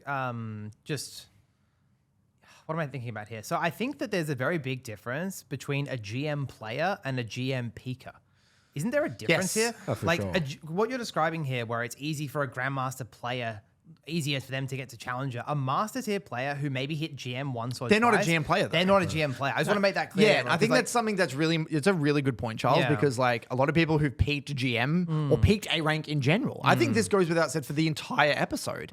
If you've just, poked your head into a rank for like 3 games or like even like a week and drop back down, you're not a player of that rank. Yes. Right? You've just peaked it. And that's probably part of your LP fluctuation, right? Yeah. So I think that's a really important point. But when I'm saying this, like I'm talking a true, They can function in GM games. They've been in GM for an extended period of time. They've been in GM for like 2 months and they've played a lot of games. They've played in challenger lobbies. They understand that. And they got to GM in a way that was replicable. They didn't just like abuse some bullshit OP pick or whatever. Like a patch or something, On a you mean? patch and just lucked out and Yep. boosted up 300 OP. They're there because they incrementally got better at the game. Yeah, those people are the ones that can get Challenger, but Exactly right. So like I think, they just need to keep chipping away at all the same puzzles. Like I feel like a GM player like knows the way. They kind of know the way. Like whenever I'm working with a GM player, they're never really like, it's like I just there to guide them a lot of the time. Like it's a lot of obviously the small yes, there's things they could be doing better, obviously, whether it's like then they don't have the right answer in terms of how to win that game. They may be missing a few little small opportunities. It's small things. We're talking very small 1%ers, right? And you could get into that. But I would say more often than not, again, a Grandmaster player knows kind of what they're looking for and kind of what they need to do because they've versed challenger players. They know what it feels like, and they might even beat a challenger player here and there. and the confidence can. The confidence is there. Yeah. Most GM players have confidence. They're feeling good. So let's now talk about meta, champ select, having a pool that works in a lot of different champ selects. Before we talk about the champ stuff, can I just say that like we were talking about the master tier player getting shit on by a GM player. When I was GM playing support, I remember very viscerally, the feeling of being shit on by like a top 10 challenger player to GM was more than that master to grandmaster. That was actually the biggest one ever that I've ever felt was like high challenger to like mid GM was like fucked. High Would chal you- is a would you different ball. agree? Yeah, high chal is a different ball game. Yeah. Right. Yeah, Like they're there is professional there is It was a pro player. there is a I think, I guess. giant difference between top 10 challenger and bottom of chal. Right. So I think it's important to note that like when we're talking about these, it is worth mentioning that like low chal, high chal Yeah, okay. is not even in the same realm, kind of, right? You're not even in the same ballpark. So yes, I think that's an important thing to note. Yeah, champ select. Okay, I want to talk about meta and champion pools and all this shit because this is really important. Okay, Right. You need to not necessarily play the meta, but you need to have a functioning answer to the meta. Okay, you can't just be in your own little bubble anymore and be like, I want to play ASOL because I'm going to play ASOL and ASOL is cool and I want to. That's not going to get you. You're not going to. You need to have a theory. I know what the weaknesses of my champion are. I know how I'm making the games difficult for myself. I'm hyper aware of the challenges. how am I going to tackle these challenges? You can't just keep slamming your head into a wall, solving puzzles, hoping that you're going to like get your way out of it. You need to now think, why are these games hard? And get fucking specific. This champion is shoving me in early game and pressuring my jungler's getting fucked and all this, whatever. You need to be able to clearly identify these are the problems of me playing this champion and how am I going to wrestle my way out of that? Okay. So then you either need to face those challenges and level up and change your runes and change your early lane strategy, do whatever you need to do to better beat the meta and deal with these champions that are in your games, or you need to change your fucking champion pool. Yeah. Right? That is the tough conversation that Grandmaster players need to have. You need to What would be you honest say with to a yourself. player who's like wants to play a niche pick? They just can't make challenger at all times. They have to like just hold on and wait until it Yeah, becomes there are meta. certain champions that are You have to gated. wait and hold 'cause on. That's what OTPs are. OTPs patch. fluctuate based off the effectiveness of the champion. There's not always a challenger like a Lowy OTP or whatever. sense. That's just the reality. Yep. So if that's the challenge you want to go down, you want to be the best player of that champion, do it. I think But, some like, people do. Yeah, some people do, and people that's do. fine. But you need to accept that. And I think like something that really like, I guess it's like something that personally bothers me is like you need to understand how picking your champion is making the game easier or harder in what ways. And I'm incredibly, if I'm climbing, like when I'm trying to climb, I'm really thinking about the champion, the draft. Like my pool will make ultra sense. I have this champion to answer these champions. I have this champ to answer those champions. I have this champ for those types of drafts. I have a pool that will function in 95% of my That games. will be literally the reason why you win games. You choose Exactly a right. champion against that comp. Like this is the first rank where that's like getting real serious. That becomes very But let's important. get specific here because you're not first timing the champ just because it's good in the draft. You've actually I've already got mastery on yeah, them. you've got mastery. You've designed a pool that you're good at and suits the circumstances. And that's the challenge of being a GM player. You need to have a pool Yep. that you're not only very good at, with you have a lot of champion mastery, but that makes sense together. Every champion in your pool needs to make sense. What about evergreen champions like Rek'Sai, for example? I feel like There are evergreen high elo champions, right? Yeah. If you think about like Zoe has never not been good in always GM get challenger. challenger You can on always Zoe. get challenger on Zoe. That's always been the case. Yeah, there is definitely there's a list. Kali, same thing. Like Kali, there are always LeBlanc. champions. LeBlanc, yeah, there are always champions that are in the conversation, right? I was thinking about mid laners for that. I feel like there's a lot of evergreen mid laners.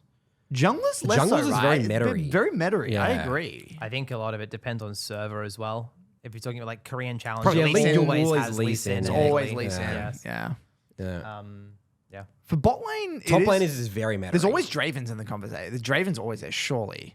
Like, when has there not ever been like a Draven? I think Dan Man has pointed out times where there hasn't been a challenge to Interesting. Draven. Fascinating. Don't Would you say there's any evergreen high elo AD carries?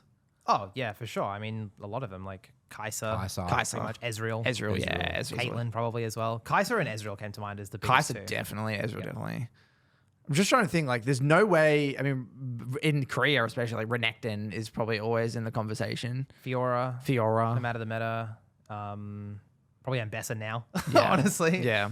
Yeah. Yeah, so I do think it's again, it's another uncomfortable thing that, we don't really like talking about, but it's the reality, right? Yep. Yeah, and it should be that way because if you want to get challenger, like, come on. Yep. Were there any other points, Nathan, you had about, Charlie, about GM? No, I think that pretty much sums it up. The sample size for champions in these ranks is going to be so low. Yeah, I It's wouldn't kinda- want it's to kind talk of about hard. the champions. It's hard at to all. get it. Make The champions is like a bunch A of lot meta of, and well, this is what AJ always said. Like when you're getting into this, there's just so many like very high mastery players. Like there's like the OTPs were extremely good at their champions because they had to. Like to get through this rank, you either have to go pursue mastery to like the nth degree, or you're just going to be a meta slave kind of. You're kind of falling into one of those two categories for the most part. Yeah, because if you are going to be an OTP, your advantage is you're purely playing, the meme of what I always say is playing League of Legends, playing the game, because you're pretty much playing your champion like flawlessly in most fights. I would say a Grandmaster player is doing. Yep. It's There's a lot of really good OTPs in GM. Yeah. Like you get some scary good GM OTPs. All right then, Challenger, the professional. So, do we need to split this up in terms of low chal and high chal? I don't really want to. Let's have a small section about that. I don't really want to get into the weeds of Let's that. just think about it, as if you want to be the best, what does the best League of Legends player do? Okay. Again, let's start high level. We can get there. What do they do? What are they All right, so I want to say start high level. doing? So I think a challenger player, this is where creativity comes into play. This is a challenger players are grandmaster players with an X factor. They're breaking the rules. They're breaking the rules. So this is where I feel like challenger is about expressing who you are on the Rift. You're actually transcending the game in a way where you're getting to the point where you're feeling the game in its entirety.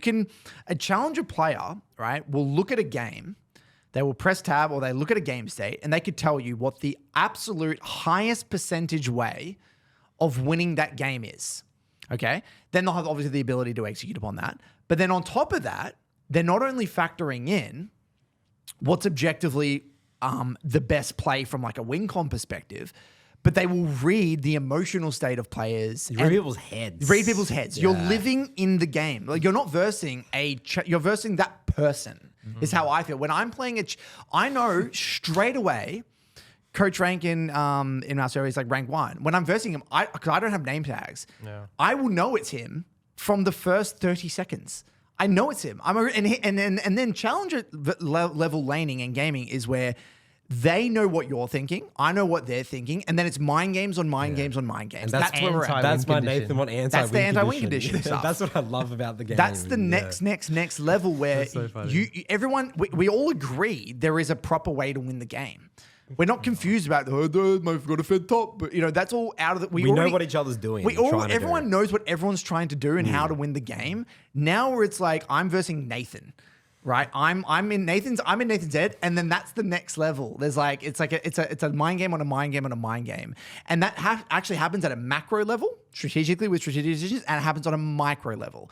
In micro level, what that will look like is like I've created a pattern with the way I'm going about my traits, and then I'm gonna change that. I'm gonna use my abilities one way, and then I'm gonna change that. I'm gonna use my body language to send off signals that one thing's happening, but something else is happening. I'm always overwhelming their mental stack in ways that are beyond what I can say. It's a feel-based game at this stage. And this is something that you can't necessarily like teach per se. It's more like an immense amount of like muscle memory and intuition that again transcends the logical element of the game. Yeah, on the macro side, I think this is Nathan's biggest strength by far, is just like reading people. Understanding player tendencies. When I watch Nathan play League, or when I'm versing Nathan in a game, he can just like smell where everyone is. Yes. He's literally like Rek'Sai. The little tremors are coming up. He just knows what's going to happen. He knows that just because this person's not showing on this wave now, they're going to in 5 seconds. I know where people are going to be. Yeah, it's like a minute and a half. I can know the support roam off that base. You know what they want. You know what they want. You know what they're trying to achieve. You know their deepest desires. So you know how to go on that, you know? And this is where I think that some people, funnily enough, I've heard this from some challenger players, that they find playing in challenger lobbies easier than GM. Because there is this, in a way, they kind of feel like the game is like, it makes so much sense. Yeah. So like I have heard this from people. And so in a way, like I think Nathan is actually one of these players, that Nathan plays better versus with high level players because there's less randomness. Everything makes sense in the game. But the sad thing is that I can't keep up from a micro perspective, so I can't push to high challenger. And then like I'll just lose those Grandmaster games. Like I have big inconsistencies with I can keep up with the challenger game. The execution difference between a high chal and low chal is like off the fucking charts. But you're good at, like, if you have those players on your team who will be reliable win conditions, you're incredibly good at setting them up. Nathan will win those games all the time. Yes. Nathan, you're like the best like low challenger player type way. You know what I mean? Like you've got the game knowledge and theory of like a rank 1 player, but with the hands of like a low chal player. You know? I'll say hands of a Grandmaster. Or hands with a Grandmaster. Yeah, you kind of make up for that. But no, what about lower than that? Yeah, Master. What am I talking about? So I want to just say something anecdotally. Diamond 1. So there is a few times in my O specifically, we've had a lot of imports over time. People come from other servers. We've had freaks, prodigies. There's always freaks and prodigies in every server. I remember there was Eminez from Korea, right? He was like a pretty high ranked challenger player. He played on Cloud 9 eventually. And he went from O's to Cloud 9. And he was a very, very good mechanical player, right? And he was someone that, world standards, very, very, very good mechanically. And I remember vividly versing him in solo queue. And what boggled my mind was how someone can pilot their champion so well, so consistently, with such a free mental stack. How is it possible It's crazy. that they can be trading like this to this degree and have this control over their character, but they're so effortless. so It's effortlessly. crazily Like it's like what I always found for me as well. This is where my limit of a play is like I can play that level mechanically Sweating. at the expense of my mental stack. The next factor, the next level is they're doing that without thinking. With their muscle memory is so advanced. There's players that know it's like now. Like I think Coach Rank's like that. I think Kisei, he's in Brazil, but Kisei was like that. Zero. Zero. Yeah, exactly right. FBI, like these Violet. One of the coaches in Bowling Academy. These are players obviously gone overseas and played overseas, but there's a reason for that. These these prodigies, these X Factor players, the mental stack is what explodes my brain. I can't understand that, how they get to that level. Because like, okay, so M&S, right?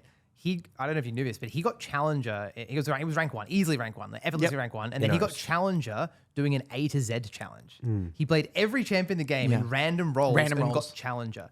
So what are we dealing with at What that are we doing? point? It's an animal that we What can't about even... talent, Curtis? Is this where talent needs to be spoken of? Yeah, I do think there is an element. If we're talking about rank 1, there is talent. This is stuff that precedes, like you don't learn that. I don't think you can. I think I'm going to pull 610, his quote. So 610, he was semi-pro, played in the French league, I believe, or Italian league, one or the other. I think it was French, yeah. And he was trying to become a pro player. And he was a high challenger player.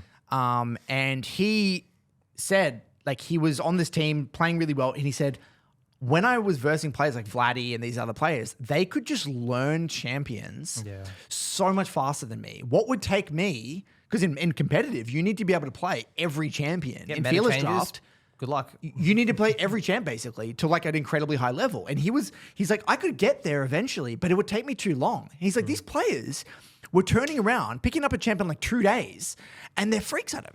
He's like, he couldn't understand. He said, and I'm just quoting him. He said, that's talent in his mind. He's like, I was capped. I didn't have that talent. I could get far. I could get high chal, but I can't do it on all these champions. And even if I can, it takes too long. I think the speed of learning is definitely I've heard that in other places that is one definition Speed of of learning, talent. yes. Speed and ease at which you learn new things. Yes. Yeah, for sure. And so like, I think that's where it just gets very out of my pay grade, honestly. I don't know. I don't know. I genuinely don't know how to get someone to rank 1.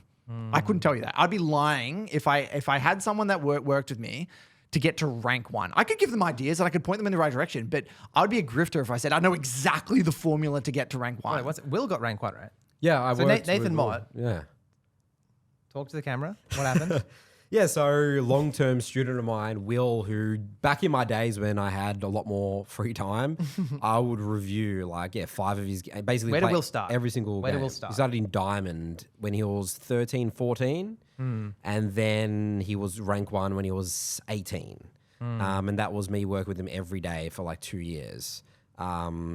Now, I couldn't tell you exactly. I can tell you generally what he generally, did, but I wouldn't be. yeah. It's not a. I can't copy paste that to anyone. It's not else. what I'm saying. It's not a Yeah. formula. There's so many different things. It's age, time, Dedication. his pursuit, dedication, Because to there's other the thing game. like Schönfire. You guys have said in the past, like, no offense, but you said Schönfire was like very untalented. yeah, the most untalented. But he was ranked 1 many times. The passion and dedication of those So players there's no that. formula, right? There's no formula. That's the thing. There is no formula. If anyone could tell you, that would be the most valuable formula in the world. Bottle it up and sell it for tens of thousands of Yeah. dollars. I get that, but like no one, if anyone's telling you they can get you to rank 1, they're lying because there is no formula, and there is X factors. There's passion. Like there is desire, right? Think about Will when he got rank 1. He was It's the only thing I thought about. as his life. When we life, played with Shern, the best player we've probably ever worked with, he was literally living, breathing the game. Every working minute, second of the game, he's thinking about it. And a lot of challenger players are like that, but they still can't get rank 1. That's true. You know, we live and breathe the game. No way. I can't even get Can't get rank 1. a challenger. So Yeah, that's it's an interesting topic to talk about. And it's awesome. Like when you do get to challenger and you verse these players, you can beat them. Like I will beat these players, but they're just going to have an edge on me every game. They're going to beat me in the wide variety of games. Like I had to be able to put it this way. If I'm versing the Coach Rank who works in the Milan Academy at the moment, he's rank 1. If I'm going to verse him, I have to be playing my best champion to beat him on a champ that he might be 3rd, 4th best at. Yeah. You know what I mean? So he's going to have my number in like many, many, many games unless I'm playing my best champion. I mean, I've beat Violet in solo queue, but not because I'm better than him, just because of how the game turned out. It just happens in occasional So games. it's exactly. It's not like you're going to get beaten every time, but it's like they will beat you in the majority of games. That's it. That's why and they even rank in one. games you win, they will look better and outperform and just generally have more impact. have more impact. That's right. You know when you're getting out. But you can stumble your way to a win. Yeah, for sure. You know. Yeah, but don't get tricked that you think that you're better than them. That's where the ladder really doesn't lie type thing. What about something you've spoken about with me before? And this is not about high challenger again. This is more about like, let's just say high master onwards maybe. Like understanding what works in your rank and server and playing towards that. I've heard you speak about that before. Yeah, Curtis. that's huge. I love that because that's what I believe the Apex here is really all about. It's not about what works in theory. It's what works practically in your games, in your server. Because how you're going to win in 200 LP Master is not how you're going to win in 700 LP. Yeah. And how you win in 700 LP in NA is not how you're going to win 700 LP in EU. Yeah. Right? So everyone has to develop their own unique kind of approach to winning those games in that ELO bracket in that server. And so like I encourage people to say, what should I play, Curtis? Should I do this? Or what works in your games? What's feeling good? Because when we say meta earlier, it's not like go to the LCK and watch Canyon first pick Jarvan and that's the best jungler. It's like, no, who's winning on your server? What are games like? Are they fast? Are they slow? Are they more around sides? Are they more around playing through mid? Like what's going on, you know? And I do think a lot of high challenger players actually know intuitively, like that again, I'm going to mention him again, Coach Rank, he knows his pool is perfectly created to win OS challenger games. He's got the counter meta pool, doesn't He has the counter meta pool. Yeah. He has like a Nivea, like Neferi, mid. and like something else. It was another champ. And so that pool, if he was on Korea, he wouldn't play that pool. That pool wouldn't work in Korea. It probably wouldn't work in EU. But he would be a different player. He would play different champions. So your server molds what you perceive as the correct way to win. And there's nothing wrong with that because every server is just different. So I do think a lot of people like look to Korea. What are they playing in Korea? Oh my God, look at the rank 1 player in Korea. Is that the way? No, that's not how you're going to win an NA, right? That's a very important thing to understand. All right, Challenger, anything else to say before we wrap up our ranks? Bloody hard. League's a great game. Fantastic game. Charles was really excited about the Masters here segment. Was I? You were. You said you wanted to play the game. Yeah. Like I do want to play the game. Wrap it up. All right. Well, that wraps up another episode of the Broken by Concept podcast, the #1 solo queue educational and motivational podcast. We'll see you guys on our next episode.